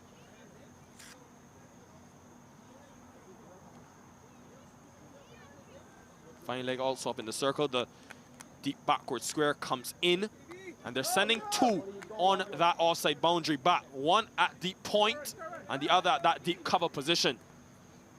Trying to force Matthew Ford to hit into the square boundary. They need to hit a maximum with 8 needed from 3, or 2 boundaries would work as well. Stephen Wigg, can he be the hero and book his team for a 2nd straight season in the 2022 Toyota Minor League Cricket Championship Finals weekend? Oh, shit, Abby. And it's going to be a run out. Abiram Bolisetti took off for the single. Matthew Ford didn't move. It is a wide, but nonetheless, not sure where Bolisetti was going, but he wanted to get to the other end. Well, this is what I was going to try and point out in between deliveries with the strikers struggling to get bat on ball. At some point, I thought they were going to try and steal it by no matter what was happening here, but Ford wanted to keep the strike, made it very, very obvious. Bolisetti was thinking they've got to score runs no matter what on these deliveries, whether there's bat on ball or not. So he made up his mind. He didn't have a chat, though. This is the problem. If you're going to do that, you've got to communicate with your partner before the delivery is bowled. And he didn't have a chat between deliveries to say, I'm going to run no matter what, contact or not. Bolisetti and Matthew Ford not on the same page. And the only silver lining there for the Raptors is that it was called a wide, so it doesn't count as a legal delivery. And Ford will remain on strike. Now, 7 needed from 3. Young Aditya Padala has come to the crease, but I expect Matthew Ford to face the majority of these 3 deliveries, if not all of them. He wants to be on Dafa News. He wants to win the final of this game tonight, final game today. 2 is the call. He's got to hurry. Padala running to the danger zone, and he's going to get there in time. It's all unfolding here.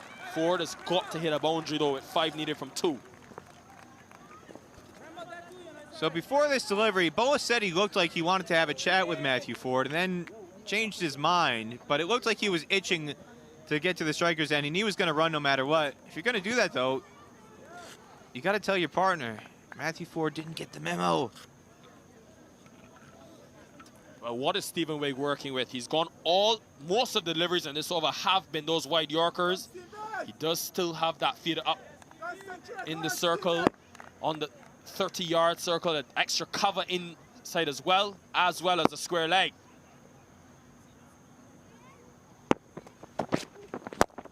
Tunnel down the ground. Matthew Ford is gonna get back for another 2. And it could be a run out. Has he got home in the end? Yes, he has. Yes, he has, Peter De La Pena. He was almost like he forgot that he had to get back on strike. I don't know what he was doing here. And if he got run out, it was only himself to blame because look at this. Makes contact and then he's frustrated with himself, throws his head down, throws his bat down, and then he realizes kind of a split second later, oh, geez, I still got to keep running for the second run here if we want to have any chance of getting a victory. Very chaotic and comical sequence there from Matthew Ford, and yet he gets away with it. 3 runs to get from the final ball. I didn't want to say it, but there's 2 words that have surrounded Church Street Park. One begins with an S, and the other begins with an O. Well, we could have 2 super overs in one day here. Silicon Valley Strikers and the Chicago Tigers going to a super over out on the West Coast, and an opportunity here for this playoff match in the 2022 Toyota Minor League T20 Championship presented by Sunoco. Could have another super over here in Morrisville. Nikhil. There's one word to describe this tournament: special. With all the action around, with all that's happened, to come down to this every single time we've turned on these artificial lights at Church Street Park, something's happened. 3 from 1. And it's a dot. Matthew Ford has missed. Stephen Wigg has delivered. And the New Jersey Stallions, for the 2nd season in a row, have booked their spot in the finals weekend. Listen to the celebrations.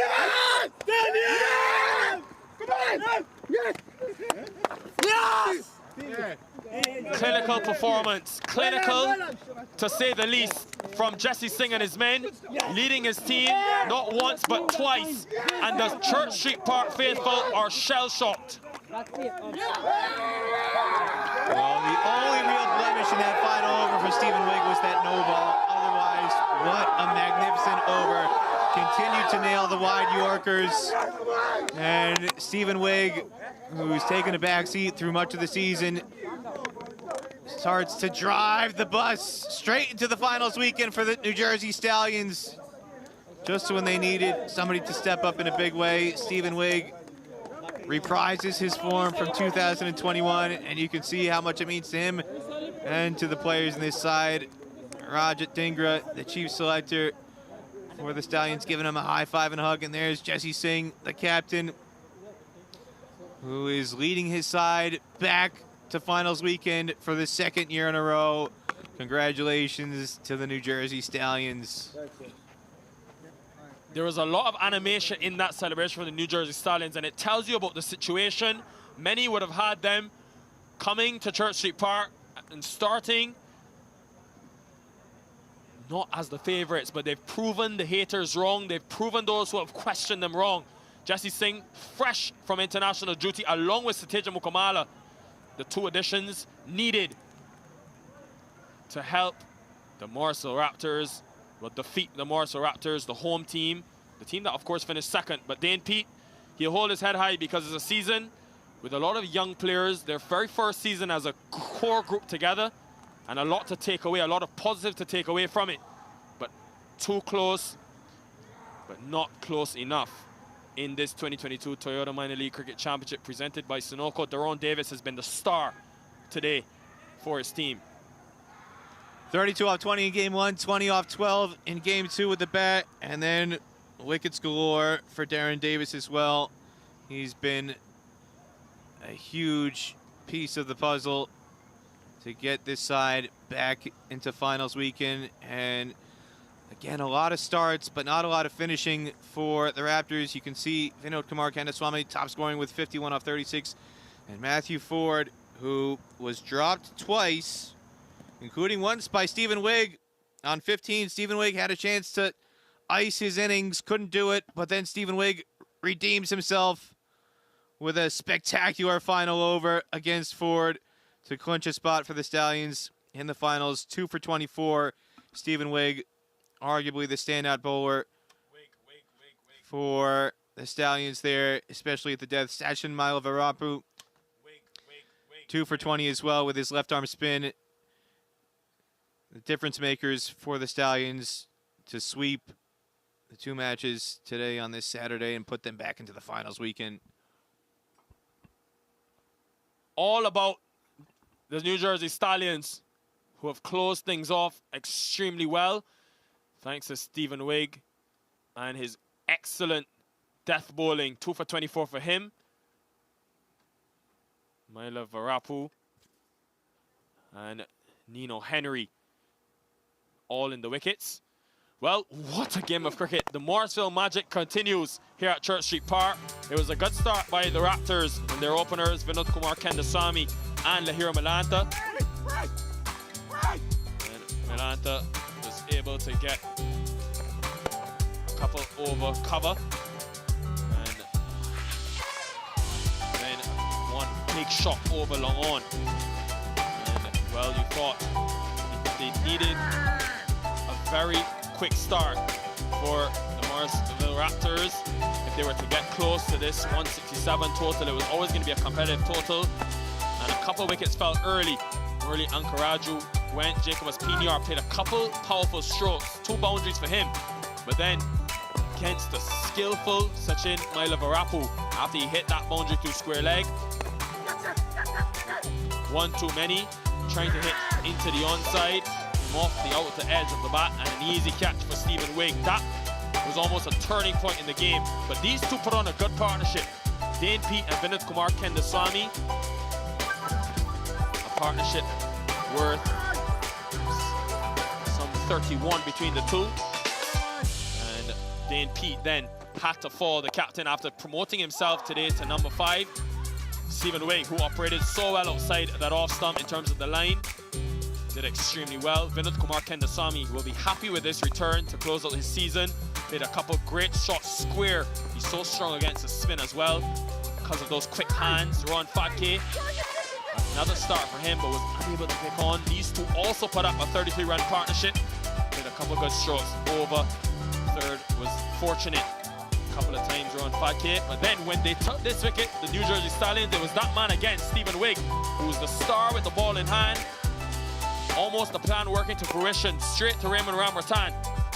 Able to get his man, and then to just stop the New Jersey Stallions were able to hold on, but the Morrisville Raptors fought back. Ron Fatke, a run out that would be costly for them. Henry, easy for him in the end. Miscommunication between Archibald and Fadke. Matthew Ford came to the crease, and when he did that, Archibald was dismissed, caught at that mid-wicket region. And after a few drop chances, Matthew Ford was able to score some boundaries. That one really should have been stopped, but we know the difficulties with the Jew. A couple of big maximums from Abhiram Boliseti, almost two identical deliveries. Quick hands through the ball off of that length. And using that strong base he possesses, Matthew Ford flat batted a few down the ground.